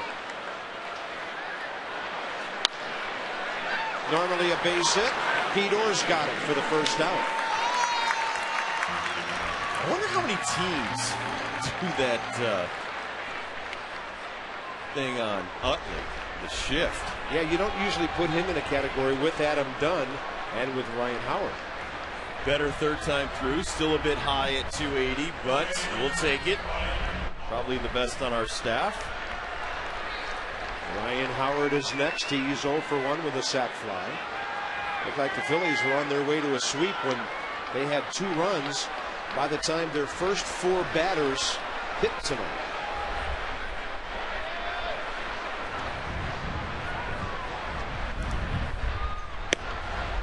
And Levon gets ahead of big Mr. Howard.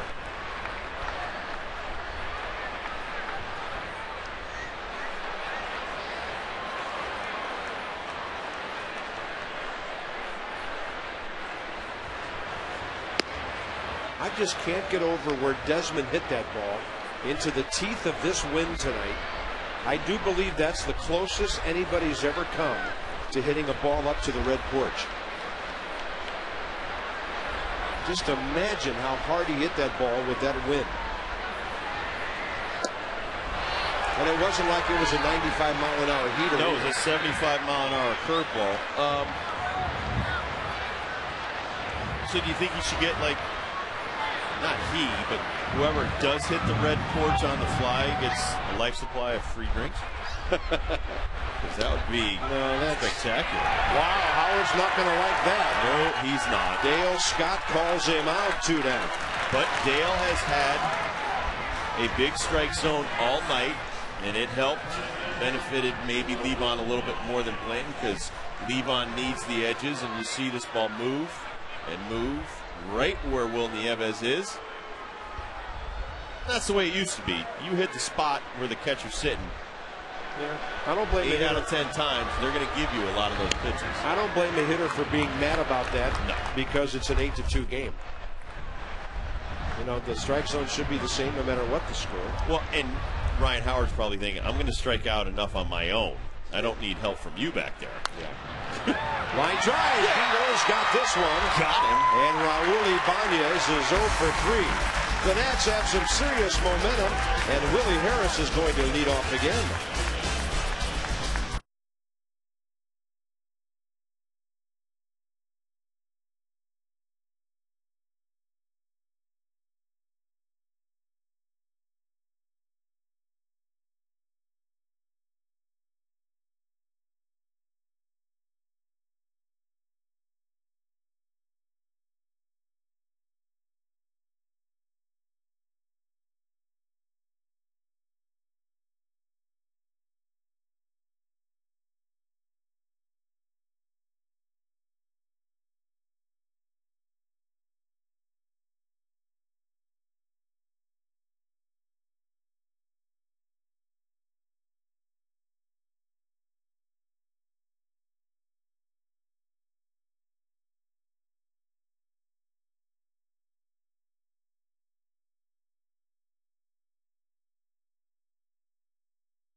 Come on out, September 22nd.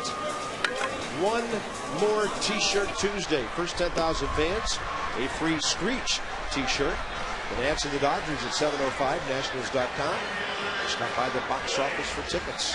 202-675-NATS or 888-632-NATS.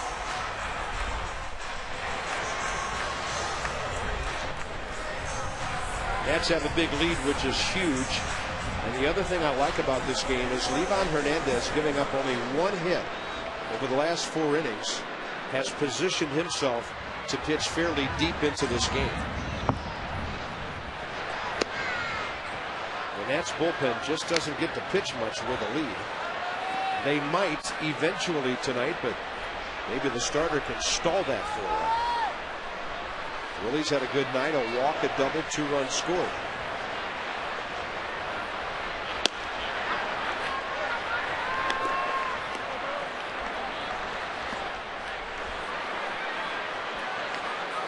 Everybody wants a bat and a helmet tonight. Josh Bard having fun with the guys as Josh gets the night off.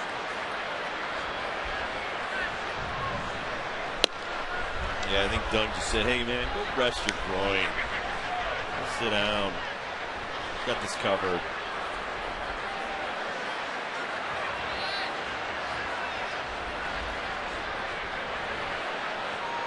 Two and 1 to Willie.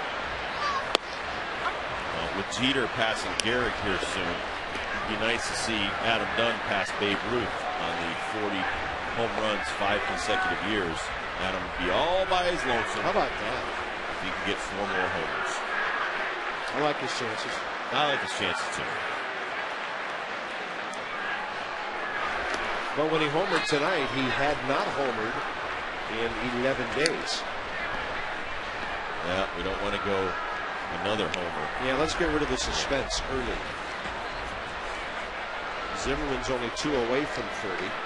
You'd love to see both of them end up with at least 100 RBIs, and they should. 3-2 to Harris. And Willie hits one in the air to left field for Raul Ibanez. Tonight's copyrighted telecast is presented by authority of the Washington Nationals. It may not be reproduced or retransmitted in any form, and the accounts and descriptions of this game may not be disseminated without the express written consent of the Washington Nationals. Cool night at the ballpark, wind blowing in, but the Nats bats have been hot. 8 runs on 7 hits. In fact, Blanton walked 4 batters and 3 of them scored. That's called taking advantage. Pedor 1 for 3 with a 2-run triple. The big blow in the early part of this game that tied things in the 3rd.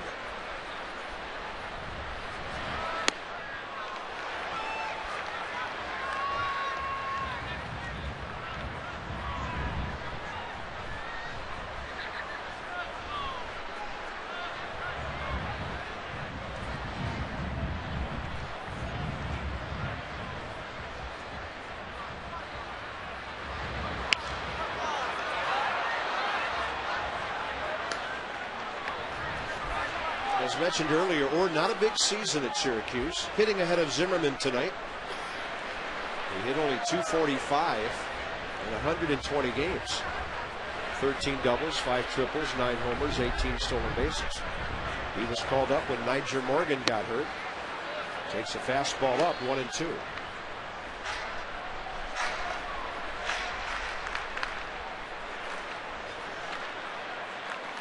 Now, when did the plate and screws come out of Niger's hand? I don't know.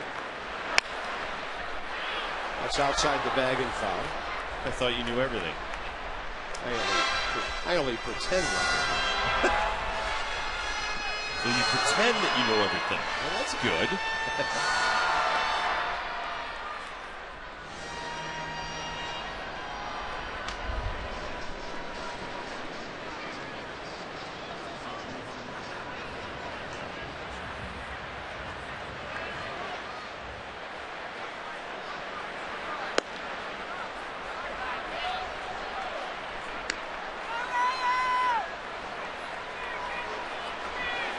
I hope the first thing Niger does is get himself some sliding pads to start doing that foot first thing. Target in on 2-2, and Pete Orr strikes out on a 91-mile-an-hour fastball up. J.D. Martin and Josh Johnson tomorrow night, Rob Dibble. Yep, next game Friday on Masson. Starts at 7 o'clock on Masson 2. J.D. Martin 3-4 with a 4 ERA against Josh Johnson. The big man 14-4 with a 3 ERA. 5-0 with a 3.5 ERA career versus the Nationals. Coverage begins at 6:30 with Nats Extra hosted by Johnny Holiday and one Raymond Knight. Yeah, the Nats had Josh Johnson on the ropes early in that start last weekend. They get to see him again. I think this will be the 6th time this year he has started against Washington. So that's what he started with. And he doesn't like this one time in every series this year. He knows we can hit and hit him hard. Like you said, we continue to get him on the ropes where we don't knock him out. Zimmerman gets jammed, and that ball goes straight up by second base.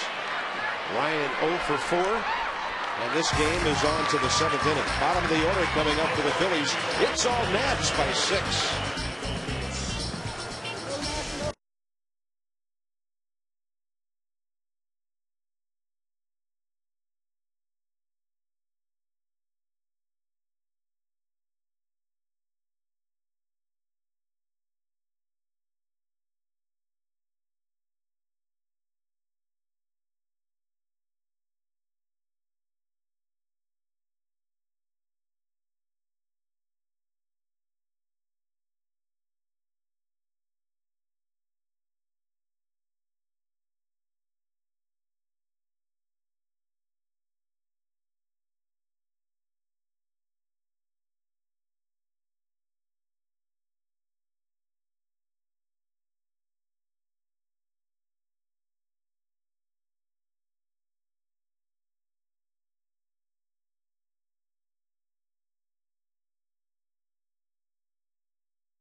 the big leagues at least playing in a ball game. Ian Desmond, who gets that first major league hit, a double to drive in a run to the fourth. He tries to steal a run from the Phillies. Bang, bang play, got called out, and then he unleashed on a breaking ball for a 3-run homer. This one in the air, the wind moving it around. Will Nieves goes basket catch to put it away on Jason Worth. There are no easy pop flies tonight. By the way, here's the Desmond home run. AT&T, the nation's fastest 3G network. Your world delivered. How about that? 2 for 3 with 4 RBIs in his major league debut. The Phillies have only hit one ball to him. A ground ball by Ibanez back in the fourth, and he gunned him out. We'll look forward to seeing more of his defensive work. And here's Pedro Feliz. He gets jammed. They're swinging early, and there's Will again, but he can't reach it. No, the reason I asked you how Niger's hand was doing is because Carlos Pena, the first baseman for the Rays, who went to the World Series last year, he will miss the remainder of the season. He'll actually miss 2 months. Had pins put in his fingers on his left hand after he was struck by a CC Sabathia pitch the other day. So that has to smart. Here's Desmond. One crow hop, bang, 2 outs. Ruiz coming up here at Nationals Park in Washington, D.C. We arrive at the 9 o'clock hour in the top of the 7th inning with 2 outs. Rob Dibble, Debbie Taylor alongside. I'm Bob Carpenter, and it's all Nats right now. We'll have a special presentation on this 9/11 Remembrance Night of God Bless America coming up shortly. Livan Hernandez, 7 hitters in a row, and 16 of the last 17 retired.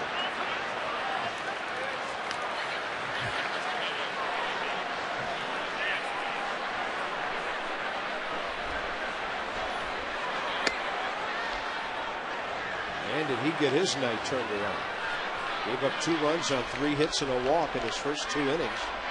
And he's been untouchable since, except for a hit by the pitcher. Joe Blanton has the only hit against Livan since the 2nd inning.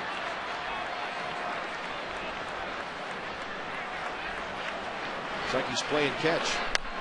Big slow breaking ball, and Ruiz knocks it into right field. That'll give the Phillies, it would give them the opportunity to use somebody off their bench. And they will use Andy Tracy. Just added to the ball club yesterday.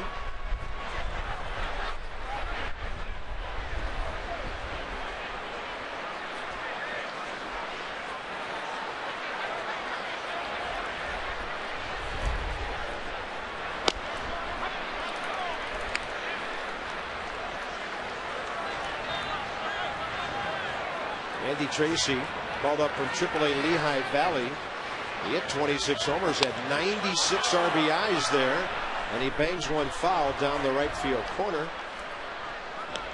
He spent part of 4 seasons in the big leagues previously with the Expos back in 2000 and 01, the Rockies in 04, and the Phillies just a little bit of time last year. Well, he didn't want to waste too much time getting behind with Livan Hernandez. Livan has had great stuff all night. Even experienced hitters that are just coming back to the major leagues know that. And Elijah Dukes in front of the scoreboard, and the Phillies are gone in the top of the 7th inning. They've only had 5 hits tonight. They've stranded 4 against Livan Hernandez.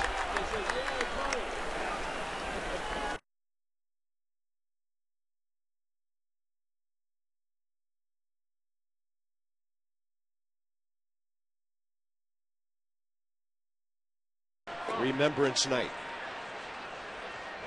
Ladies and gentlemen, please join us as we honor our great country.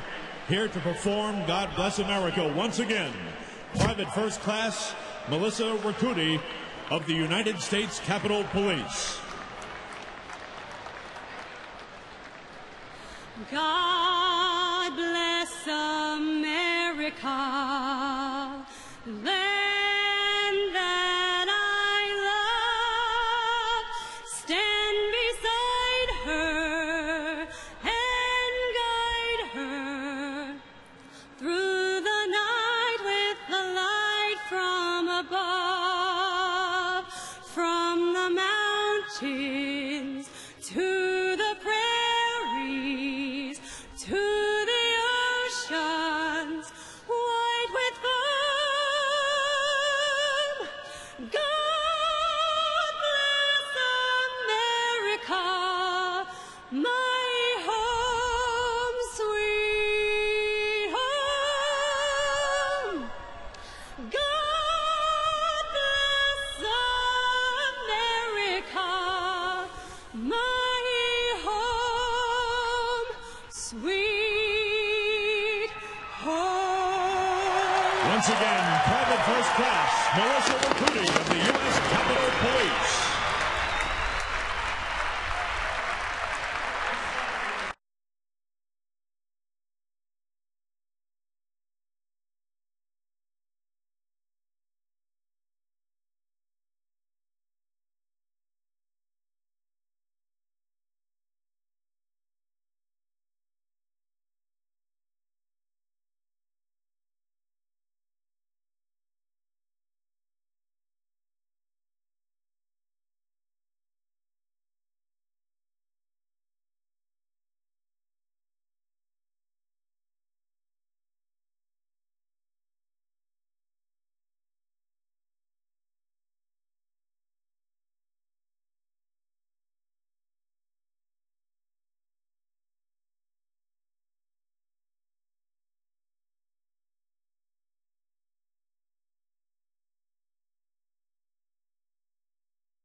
Here in the bottom of the 7th inning, of course, we are covering the bases with Ron, who was an all-conference tight end at UMass Amherst, and he certainly brings that football mentality to the game of baseball.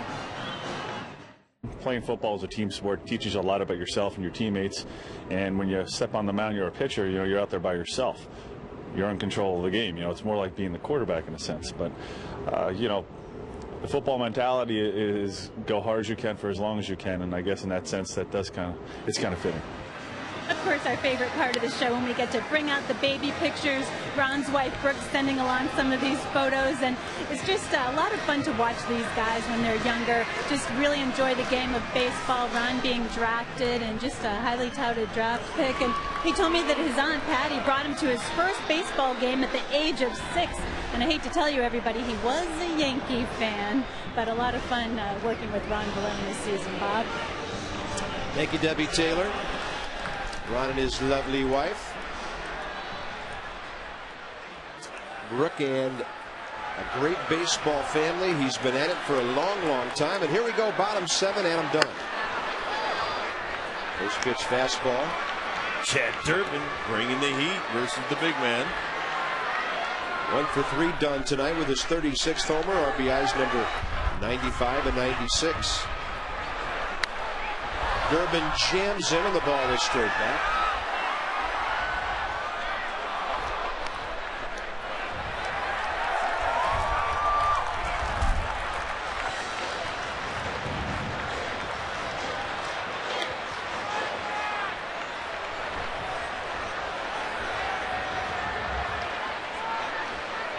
And the 0-2.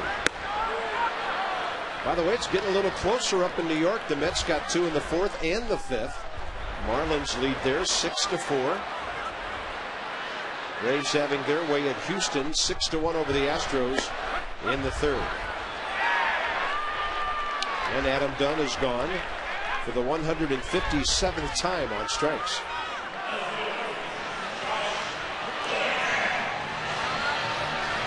Ball is moving tonight because of the wind. You see that ball start inside, break across the plane of the plate to the outside. And that's all she wrote on that about. Josh Willingham 0 for 2 tonight, but he's been aboard twice. Reaching on an error, walking and scoring. And he jacks one to straightaway center. Victorino can't get there. It'll one-hop the wall 400 feet away, and Willingham cruises into second base. Oh, it's nice to see the hammer do that. That'll be his 29th double to go with his 22 home runs. And the Nats will pinch run for him now, bringing out Justin Maxwell. Like a cut fastball, broke right onto the sweet spot of his bat. And even with the wind blowing in as hard as it is, no match by Victorino to try to make that catch. That was just a bullet. All right, that'll be good for Josh. Get the rest of the night off. There's Elijah Dukes. 1 for 2, a bunt hit, a walk, and he has scored 2 runs. Well, the Nats are looking frisky with those swings tonight. Maybe this will be a ball game to wake up the offense some. Every night they've had a battle from behind. Tonight they enjoy a lead.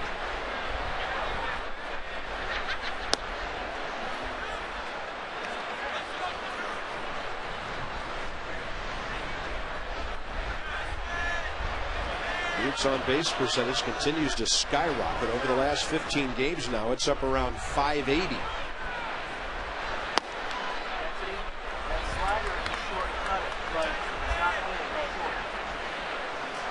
This is as much plate discipline I've seen him have ever. And then you've got the exciting rookie Desmond on deck, who's had a great major league debut tonight. 3-1.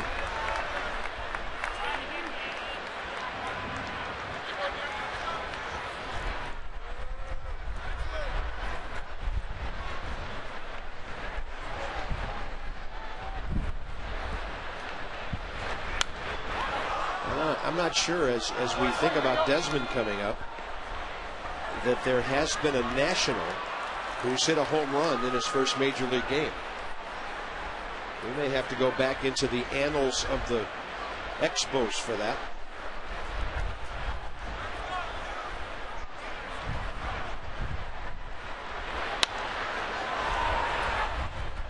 Well, you were talking about Elijah Dukes, and I talked to Steve Yeager, former great catcher that went to many World Series with the Dodgers, played 14 years in a Dodger uniform.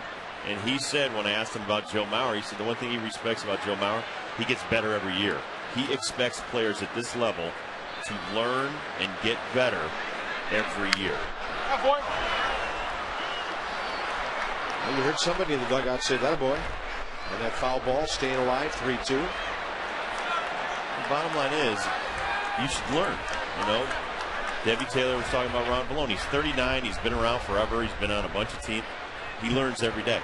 You can't think you have the game figured out. You also can't be too big to say, listen, I need help. I'm struggling, not hitting well, or I'm not pitching well. I need some help. That's why you have a lot of great instructors in this organization to help you out. And he works for the walk. That's a great at bat. And by the way, Ian Desmond is not the first national to do what he just did. Homer in his first game. But that ball went a little further than the one Brandon Watson hit back in 05 into the Crawford boxes in Houston as a Nats rookie. So 2 Nationals rookies in 5 years have done that. So you're saying the other guy hit cheapy?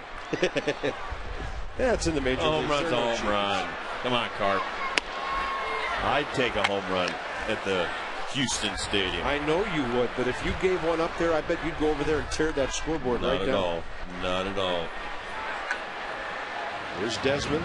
Also has an RBI double. You just don't want them to be wall scrapers. Well, that almost scrapes some wall off the red porch.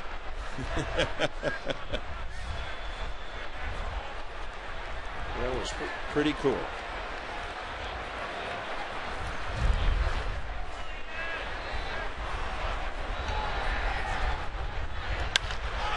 And that ball is high in the air to left. Only the wind kept it in. Is going to keep it in. You know what? That kid almost hit 3 homers tonight. Yep. My goodness, does he have a lively bat. I hope he swings for singles occasionally. Visit the official online shop of the Nationals, nationals.com. Caps, t-shirts, jerseys, collectibles. Get your team gear straight from the source. Shop thenationals.com shop.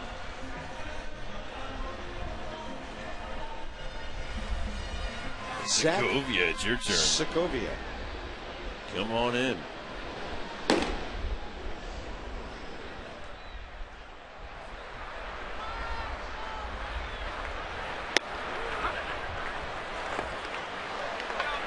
Well, it's that kind of night when you can get some guys some work if they need it.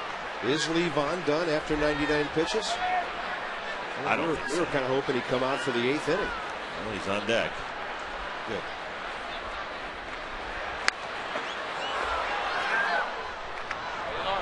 And like you said, Lee Vaughn visiting with the fans. Well, he's on deck. Yeah. Hey, how you doing? Well done. I don't think he has a personal services contract for PR, but he might. He just does it on his own because he's that kind of guy. Fans always did love him here.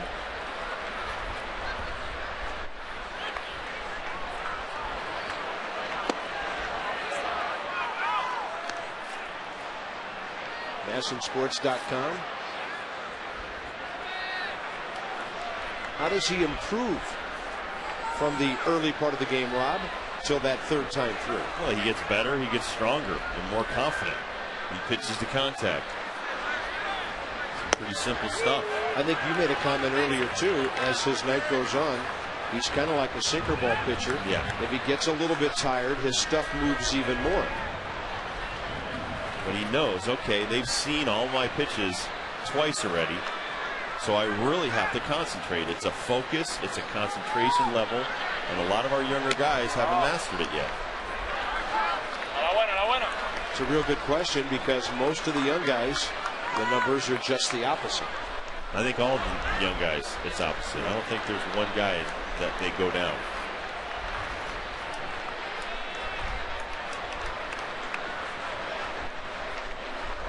Maxwell at second, 2 outs, 3-2.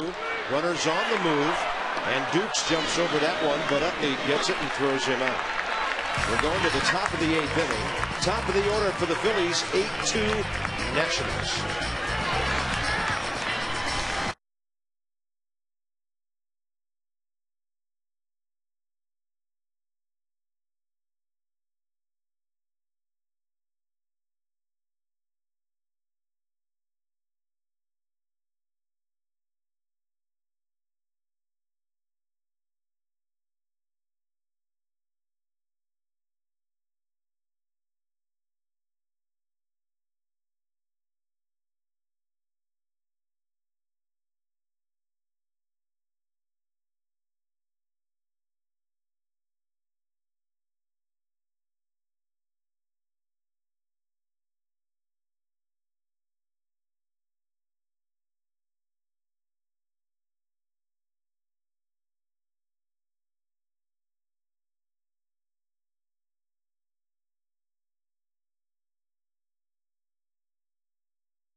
Two, 3 days, then you have a day off, and you don't get up. Yeah. Then I feel more sore than I ever do.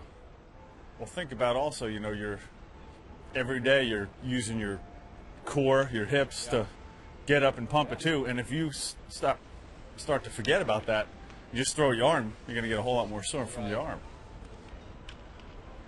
All right, Rob Dibble, you just heard some veteran advice to Clippard from Ron Vallone. What'd you think? Yeah, what was he talking about? You know. I'm kidding. No, he was great. And Tyler Clippard is one of the young kids I really respect and like. He always asks a lot of questions. He always wants to learn something from you. And that's exactly what you need to learn from a guy like Ron Vallone.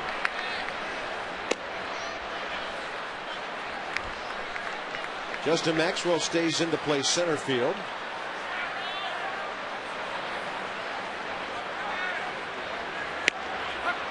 High strike, 2-1. That puts Willie Harrison left. And then Mike Morse gets a little playing time. Adam Dunn has the rest of the night off. And Mike, considered a corner infielder by the Nats and also a corner outfielder, versatile guy, will get some action over at first.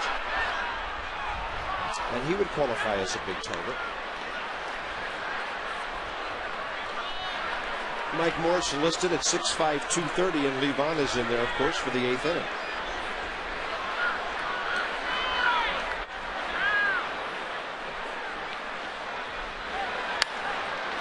Well hit right field. Jimmy Rollins, with that hit, is 2 for 13 in this series. The Nats have done a good job of controlling him. And Ryan Howard, for that matter. He's 1 for 9. Utley is 2 for 11. It's the solo homers from the middle to the back of the lineup the first 2 nights that killed the Nats. And here's Victorino, 1 for 3 tonight. In this series, he's 4 for 12, and Levon throws him a strike.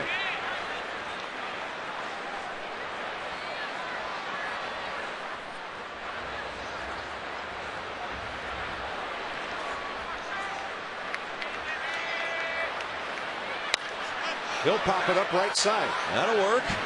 Squeeze it. That's a can of corn in the wind for the first out. Well, I'm just happy to not let Victorino get the base one game. Yep.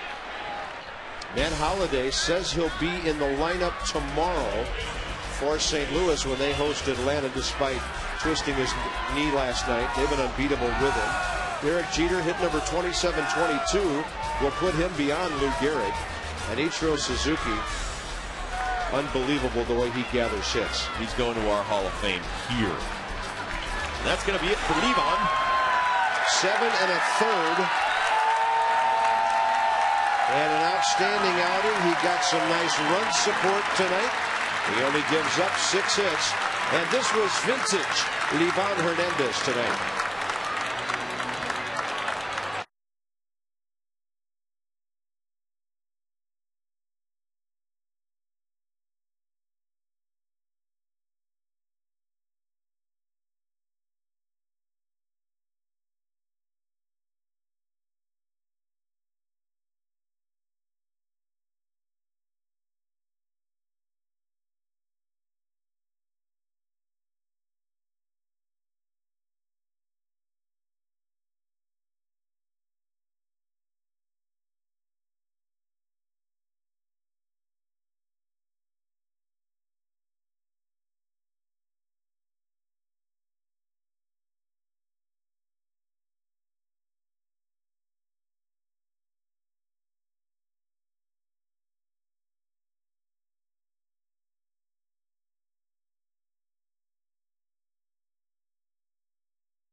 Airlines.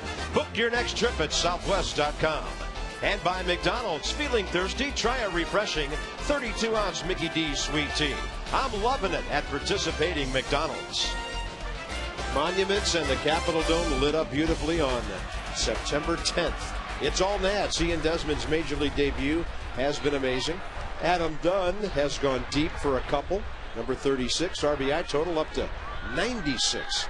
And Levon Hernandez as good as we've seen him this year. Sean Burnett gets the call against Chase Utley and misses with a fastball in.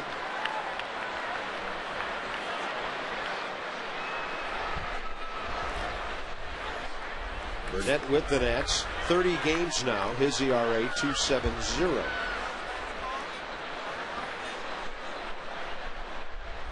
Even against the left-hander, they play the shift. And a little half swing. Zimmerman with the glove. Beautiful. Morse gets out of the way of the runner, and Ryan Zimmerman does it again. It's been a quiet night over on that side of the infield. Yes, and Levon did a great job once again, getting into the 8th inning for the 2nd time in 4 starts and coming back to the Nationals. Another wonderful play made by Mr. Zimmerman over at third base. So it's funny, I was reading what a local writer wrote about my comment about bringing Pedro over here, and he said, no, why would you want 2 good veteran pitchers on the same team around Strasburg? So he basically shot me down. Wouldn't he think Steven Strasburg's going to pitch the Nats to the World Series by himself? I think so. I think so, because the 4 rookies and the 6 that we've had in the rotation this year have worked so beautifully. So as I bring up Steve Yeager again, that 77 World Series team was made up of old guys like your former partner Hall of Famer Don Sutton, Bert Hooton, Charlie Huff, and Tommy John.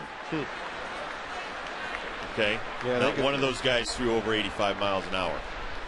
And they were all older, veteran guys except for the 29-year-old Charlie Huff. And they never walked anybody. No. They let the other team hit the ball. What do I know? I'm just the color analyst. You're all right. Thank you. I'm with you on that. No, Pedro knows how to pitch. Levon knows how to pitch. Well, somebody's their going to stuff sign isn't him. great, but exactly. Why not us sign him? Keep an eye on him for the next month and see what he's got. Sure looked good here the other night, throwing nearly 120 pitches. But the thing about Pedro Martinez, he's not going to cost somebody a boatload of money next year, because you can sign him. Then you make the contract very incentive laden to make sure that you don't pay him unless he makes his starts and pitches his innings. But you don't get Levons and Pedros just for wins and losses. It's how they prepare for their starts. It's following them around and getting the information from them. It's giving Ron Vallone type advice to younger pitchers. I mean, Ron Vallone was telling needs. They need more instructors and more teachers. Ron Vallone was telling Tyler Clippard how you're supposed to warm up and how you're supposed to keep your body in shape, not just your arm. Absolutely. I mean, where's Clippard going to learn that if one of the other guys, the older guys, doesn't pull him aside? Well, one of the local writers will tell him about it.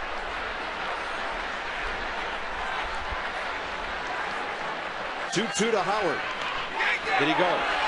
No, says Ron Culpa. No, I learned it from older guys like Bill Gullickson and Don Gullett and Rick Mailer and veterans that had been around the block once or twice on how to get in shape, how to keep your core in shape, but also the mental aspect of when times were the worst. How do I get myself out of a bad situation? How do I get myself out of, 4 losses in my last 5 starts? Guys like Pedro and Levon can tell you that stuff.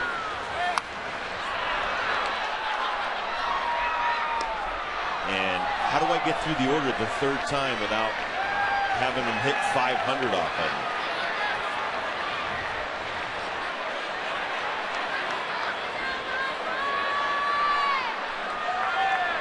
me? 3-2 to Howard again. Jimmy Rollins still at second.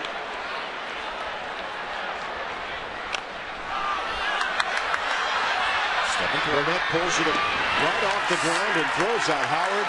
That's a great play with that big man flashing by. And the Nats by 6 into the bottom of the 8th.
Anything you can, meat, fish, vegetables, you name it, anything you put on there, I try to make it a habit to do a lot more in the off season.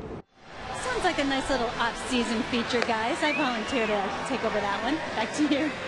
I would imagine at the Vallone household there has to be a little pasta mixed in here and there as well. You remember the first time we went to dinner as a crew? What did Debbie Taylor eat? Everything. A huge steak. And I've loved her ever since. Yeah, that beat the heck out of her showing up with sushi and a salad or something. No, that would be my wife, the vegetarian. Look at this, folks. Brad Lidge. Now, Rob, you and I just discussed this. What did Charlie Manuel say about the assignments he's going to give Brad Lidge here? Well, he says in his mind he's still the closer, but he has to get the job back, and he's going to put him in less stressful situations right now so he can get his confidence back. And I listened to Gary Matthews Sr., who does radio and TV for the Phillies, and he talked about, he said in his mind, Brad Lidge is still the closer.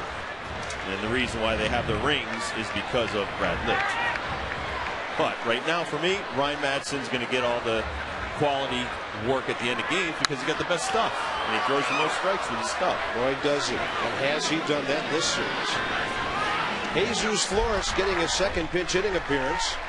And he will fly out to start the bottom of the eighth. You'll love this next graphic, Bob.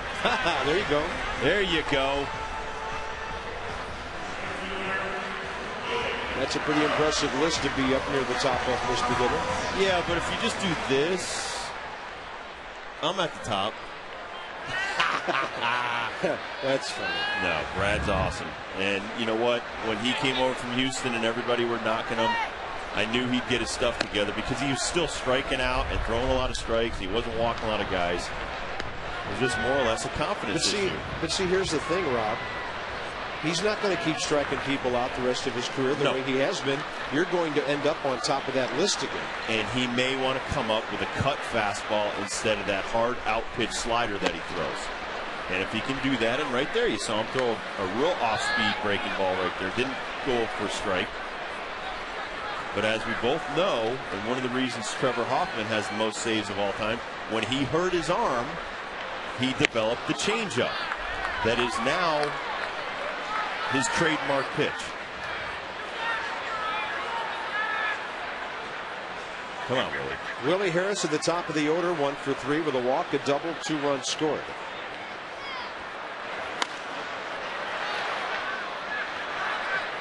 Those other ball games now in the top of the 7th at New York. Florida 6, Mets 4. And in the top of the 4th at Houston, Braves 8, Houston 4. The Marlins, if they hold on, could gain a game on the Phillies tonight and be 5 out with roughly 3 weeks to go. 3 weeks worth of games anyway. There are some off days on some Mondays between now and the end.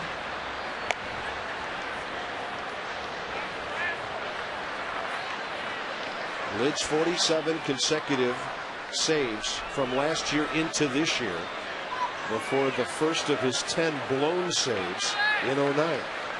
Did you know the Dodgers, not only did they play us 3 more times in the last 3 weeks here, they played the Pirates 7 more times. You know, that might really help them overtake St. Louis for the best record in the league. But that's because they're in a 5-team division, so every night somebody from their division has to play outside. Unbalanced schedule. You know, you got 2 5-team divisions. The Central is the only one with an even number of teams. That's crazy to think the Dodgers finally visit here in September, and then they go home and home with Pittsburgh of all people. We got a second. I'll tell you a quick Steve Yeager story. You know this story, but some of our listeners might not, and our viewers at home. Steve Yeager was on deck in 1976. Bill Russell, the shortstop, broke his bat.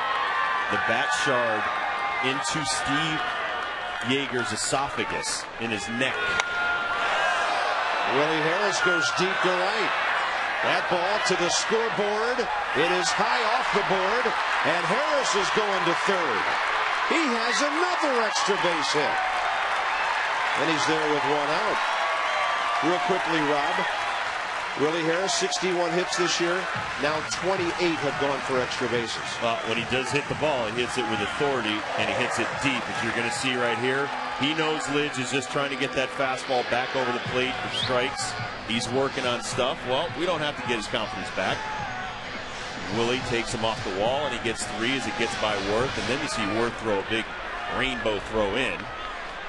That if that got by, Willie scores. So to finish the story, they took 9 pieces of wood out of Yeager's neck. And, of course, Steve Yeager's kind of like myself, where he's got a sixth sense of humor. The first thing he said when he was able to talk, he went back to Bill Russell and said, hey, next time use a bigger bat. Because he used to choke up on a real small bat, and it just shattered and went right into his neck. But wow, great guy. He was the reason why they made that plastic guard under the catcher's mask. And the guard that is still required by lower levels of youth baseball to wear that guard to protect their necks. And Steve is very thankful that they do that, because I'm sure he's saved countless injuries to younger kids. I don't even know why the major league catchers went away from wearing that throat guard.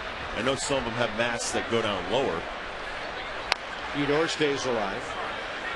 But with all the, there you see, right there, that used to be the bottom of the mask. Now it comes down a little farther, and that's to protect the neck and the throat of the catchers. And a lot of that goes back to because Steve Yeager got that piece of bat in his throat. 0-2 to Orr. He's already driven in 2 tonight. And we may not see Ian Desmond bat again tonight, but a quick note. We talked about Brandon Watson. The other franchise players who homered in their major league debuts, Coco LeBoy in 69, Tim Wallach in 80, and Brad Fulmer in 97. 5 franchise players have done that. 2 Nationals, Brandon Watson and Ian Desmond. And Pete Orr strikes out on a pitch in the dirt. He runs away. At least they make him, or he makes them make a throw. But Willie Harris stays at third base with 2 outs. Zimmerman coming. And so are Johnny Holiday and Ray Knight. A lot for Ray to break down inside Livan Hernandez night tonight. And a special night for the just mentioned rookie Desmond. 2 for 4, a homer, 4 RBIs. And a preview of the Marlins series. The Nats have not won a game in that part of Florida this year. Zimmerman 0 for 4 tonight, and Ryan 1 for 12 in this series. He had done some damage against the Phillies this year until this week.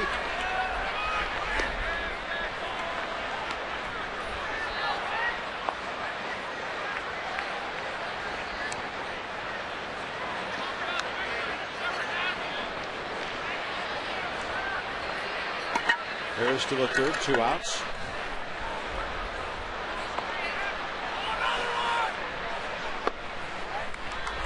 Lidge with that slider, but nowhere near the plate. Mike Morris replaced Adam Dunn at first base. Now, if you continue to miss with that breaking ball, if you're a hitter, you eliminate it from what you're looking for off of Brad, and he becomes a one-pitch pitcher. And if he can't locate the fastball, then you stand up there and you really have an advantage. Well, the Marlins are smelling a game in the standings tonight. They just scored 3 more runs at New York and lead 9-4.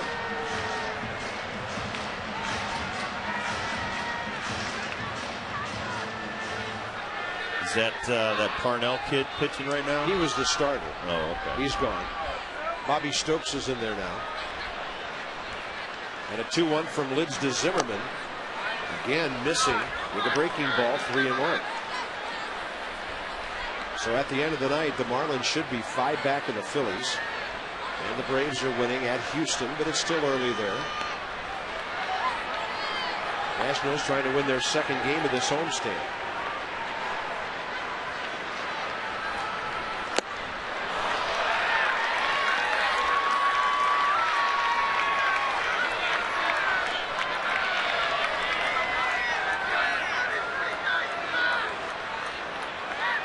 41 last year was not his career high.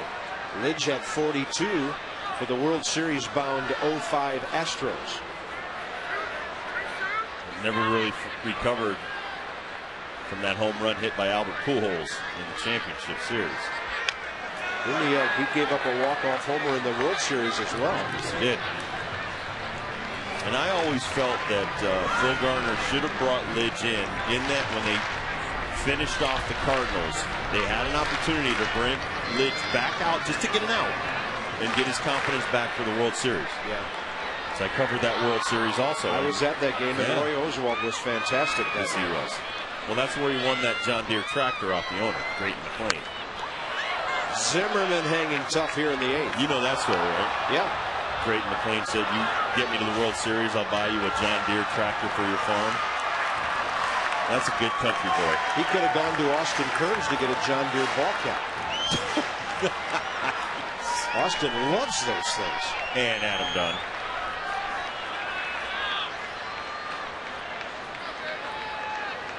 Good battle here. Zimmerman stays alive again. 18,706 at Nationals Park on a cool evening. They've been rewarded with lots of excitement, especially that 5-run 5th inning with homers by the old guy Dunn and the new guy Desmond. Not that old, but compared to a kid first night in the major leagues, that was really some show. And Lidge strikes out Zimmerman. He gets a scoreless inning. To the 9th we go. The Nationals lead 8-2.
That put the Nats on top, and Rob, we loved his approach, taking that ball out to right center before he would later pull one way out of here.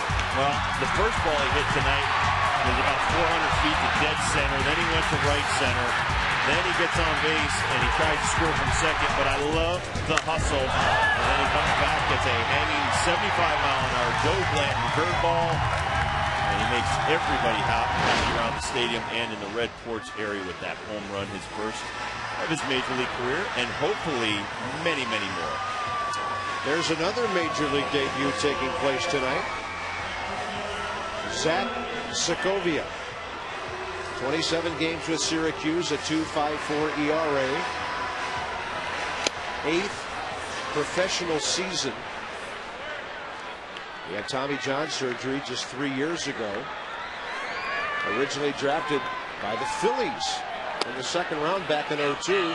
And the Nats signed him as a minor league free agent June 18th of last year. So ironically, he makes his debut against the team that first drafted him. Last year, he pitched for 5 different clubs, including the Phillies club at Reading and Clearwater Actually 6 different clubs and then 4 levels of the Nationals organization. He lives right by the Nats ballpark down in Vieira. Fastball is in there as he faces Raul Ibanez.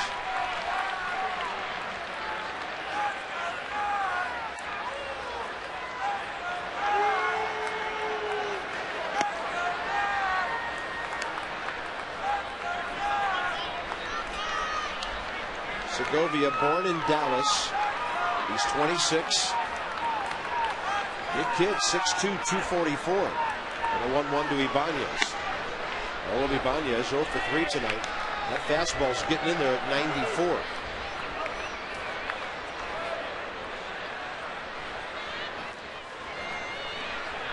Bob, Desmond's 4 RBI in the game tonight breaks the record by Coco LeBoy. His 3 RBI was a franchise record. The 4 RBI by Desmond, new franchise record. Nice. As he catches it on cue for the first out in the 9th inning. Isn't that something? They're coming back home in a week and a half. The Nats will be back against the Dodgers. 888-632-NATS. On Nationals.com. You can always stop by the box office here at the ballpark, even when the team's not in town, and grab your tickets. Dodgers, Braves, and Mets on the final homestand.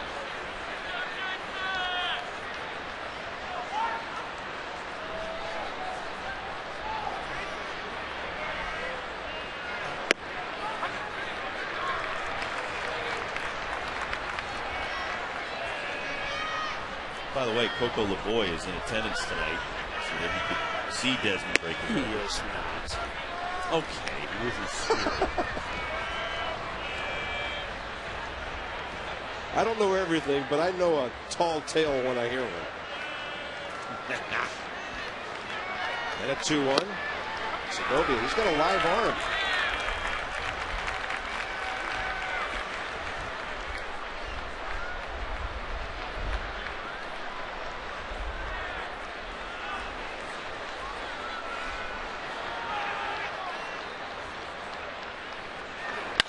He rides that fastball. Desmond back to get it. Plants and fires, and he throws it way high. It does stay in play as it hits the front of the dugout. And he'll not have to wait long to get his first big league error. Hey, you might as well get all your big league firsts out of the way the first night. Don't have to worry about it. It's deep in the hole. He's got to throw off balance off the back foot. He gets underneath it. You see him sidearm it. And he flicks it off the padding behind first base.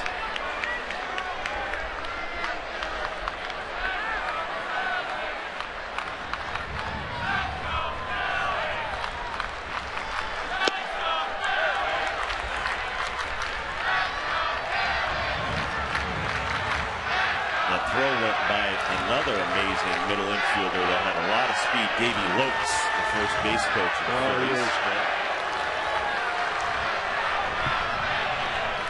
Well, and the Philly fans are being shouted down by the National fans here. Yeah, they're chanting, "Let's go Phillies,"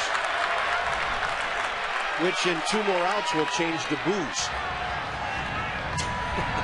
Listen, the Philly fans and the Eagle fans, they booed Santa Claus. Well, they booed Brad Lidge off the mound here a couple of nights ago. Will Nieves can't find the ball, then finally he does, but Worth had not broken for second. It's all right. Segovia was way ahead in the count, and he buried that in the dirt. No problem with that. Nice block. Bang.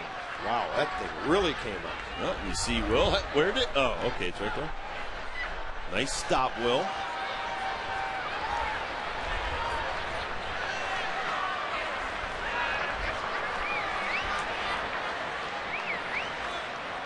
One-two delivery, fastball rides off the pitcher. That'll be a base hit for Feliz.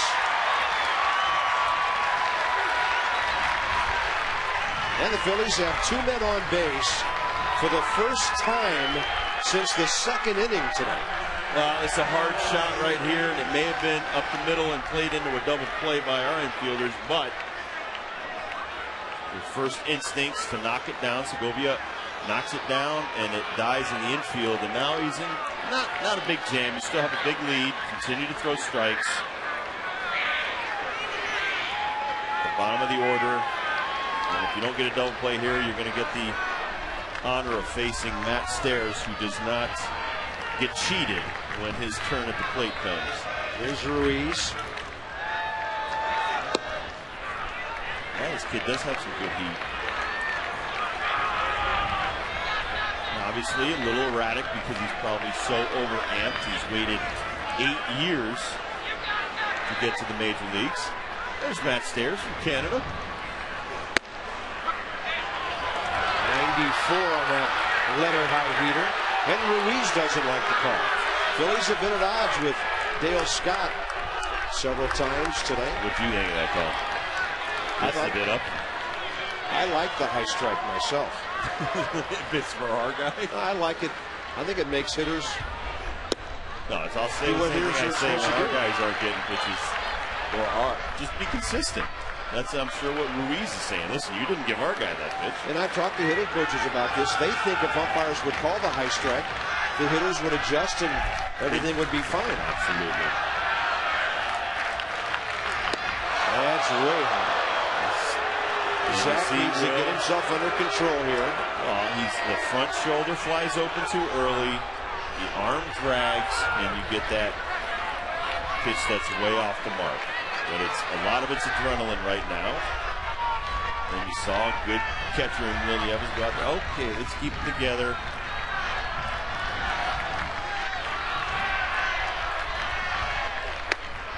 Bases loaded. And this isn't AAA ball where they swing at anything that's anywhere near close. And McCaddy's coming out. That means Segovia's still in the game for now. They've called back Matt Stairs. Who would they have in mind other than him against a right-handed pitcher? I think Stairs is still the hitter. There he is. He's digging at the back of the plate. And you will see Matt Stairs. The few players that he is on the plate. Right up on the inside line of the left-hander's batter's box.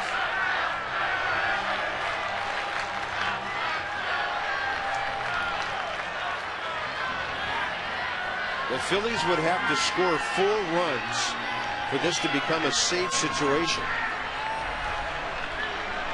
We don't want to see that. No, we do not.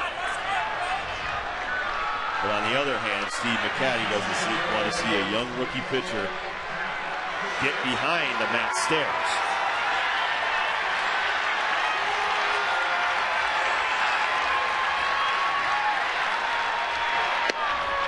You'll love this too. Steve Yeager told me another thing. He said, listen, I'm back there making suggestions and pretty much going along with the game. And if I get shook off too many times, I'll go out and I want to get the reason why I'm being shooken off. Yeah. So. And Matt Stairs hits a grand slam that makes this an 8-6 game. The 12th one of Matt Stairs' career. And that's his 5th pinch hit homer this year. His pinch hit RBI total goes up to 15. And the Nats are going to have to get Segovia out of this game. That guy didn't waste much time, did he? Still only 1 out here in the 9th. And now the top of the order's coming up. Well, he feeds him a big fat fastball that rises up to the outside portion of the plate. And as I told you before he even threw the first pitch to Stairs, Stairs covers the outside part of the plate because he's right on the plate, on that inside line. Segovia pitches 1/3 of an inning. He gives up 4 runs, 3 of them earned. Alberto Gonzalez will replace Pete Orr on a double switch. And a laugher has now become a nail biter. A nail biter, you're right.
pitcher, is batting second.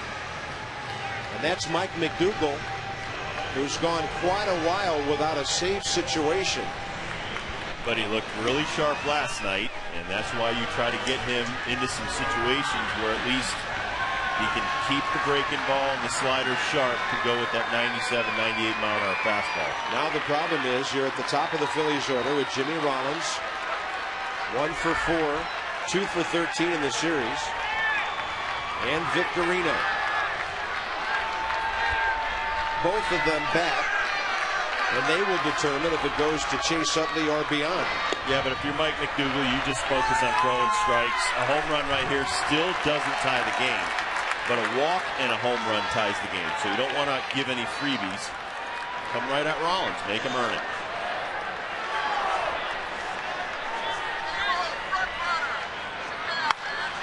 Jimmy Rollins will help the Phillies get the tying run to the plate.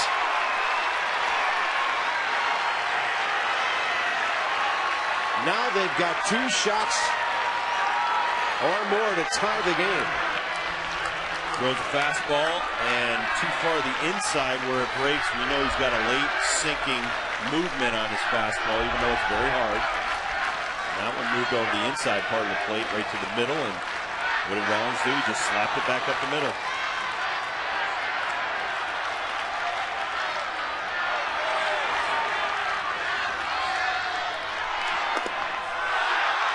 Now there's no double play possibility. And that means Chase Utley will bat unless Victorino lines into a double play. This is unbelievable the way this 9th inning has turned the game around. That's how they won the game last night. Line drive, tagged the guy out in second. So, stepped on the bag. Let's do the same thing to them.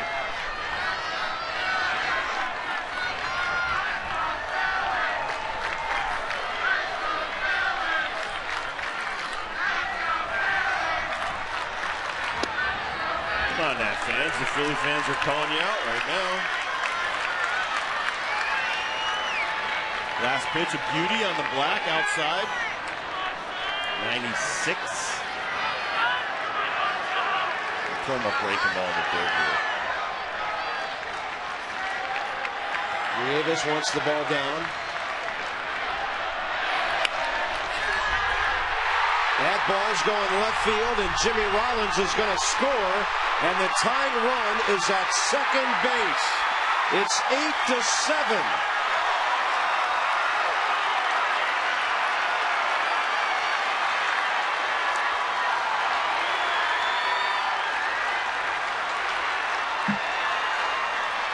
Well, he throws him a fastball away, and all Victorino does is put the ball in play.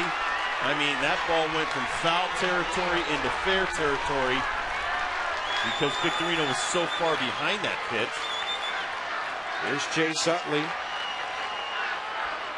I said this the last couple of days. The table setters do everything they can to just get on base to bring up the big boys right here in the middle of the lineup.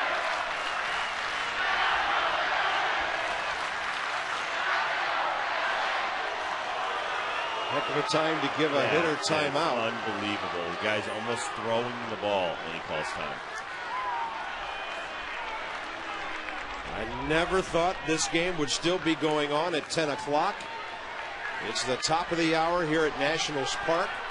The Phillies have scored 5 runs in the 9th inning. The tying run's at second. Still only 1 out. And a manager who probably wants to know what in the world is going on his way to the mound. And he's going to make a pitching change here, going to a left-hander. It's Ron Vallone, and Mike McDougall is out of this game, pulled just like Brad Lidge was pulled 2 nights ago.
watching these guys, how they go about their work, and seeing how successful they are, and they really haven't changed a whole lot of what they've done. They've been able to be consistent, so I've learned to be consistent. He has a grand total of 7 career Major League saves.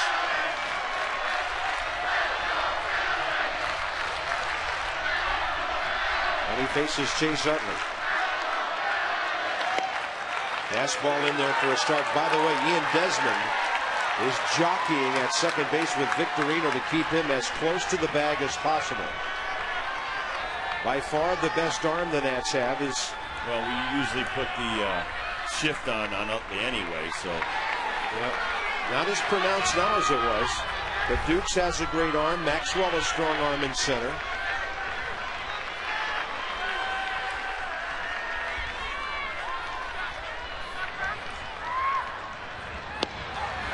Heartbreaking ball outside, 1-1.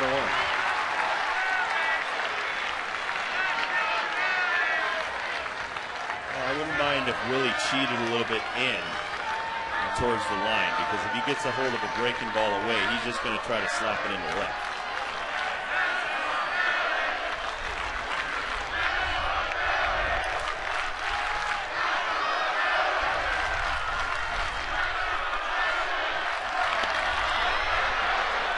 Willie saves 90 feet.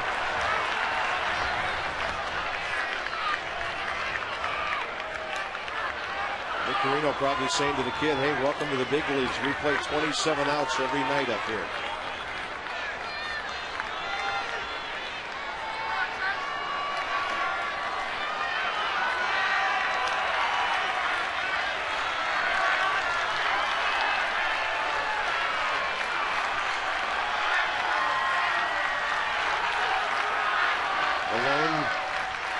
Usually takes a long time. He takes forever here. Hitter steps out. He walks off.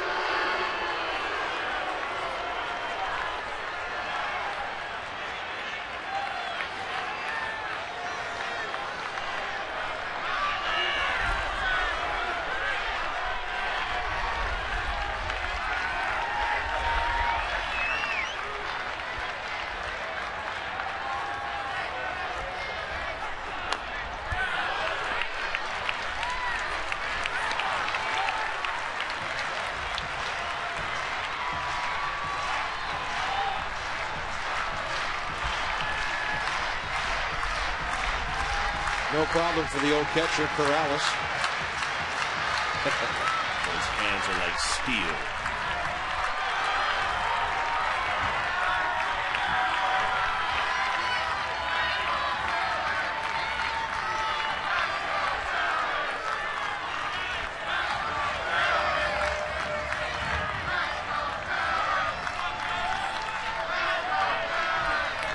Long look at the runner. Half swing by Utley. That's trouble. First and third, 1 out. Zimmerman couldn't make a throw, and Ryan Howard is coming up. On a half swing by Chase Utley. I almost think he meant to do that.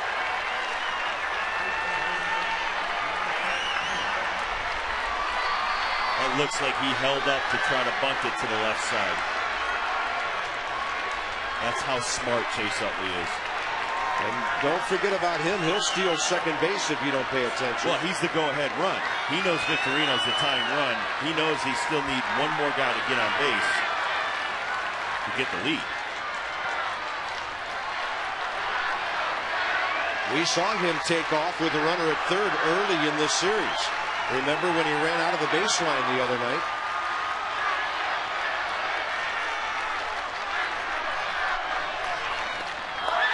The ball comes right back to Nieves off the rock wall.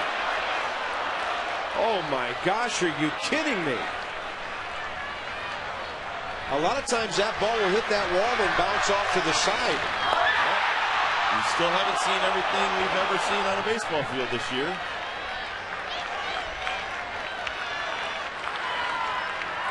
Well, we can thank the architect for that one. I was going to say, thank goodness for the architect that put that one stone that's flat back there.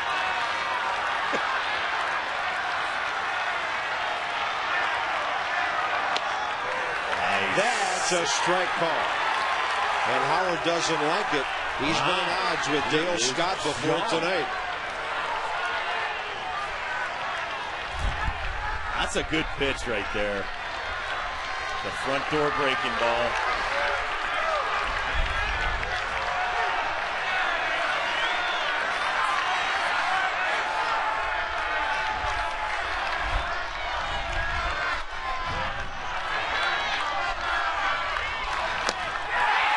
Howard swings through it, strike two.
Ryan Howard, a ground ball. They might get two. There's the game. Yeah, it was over. Woo!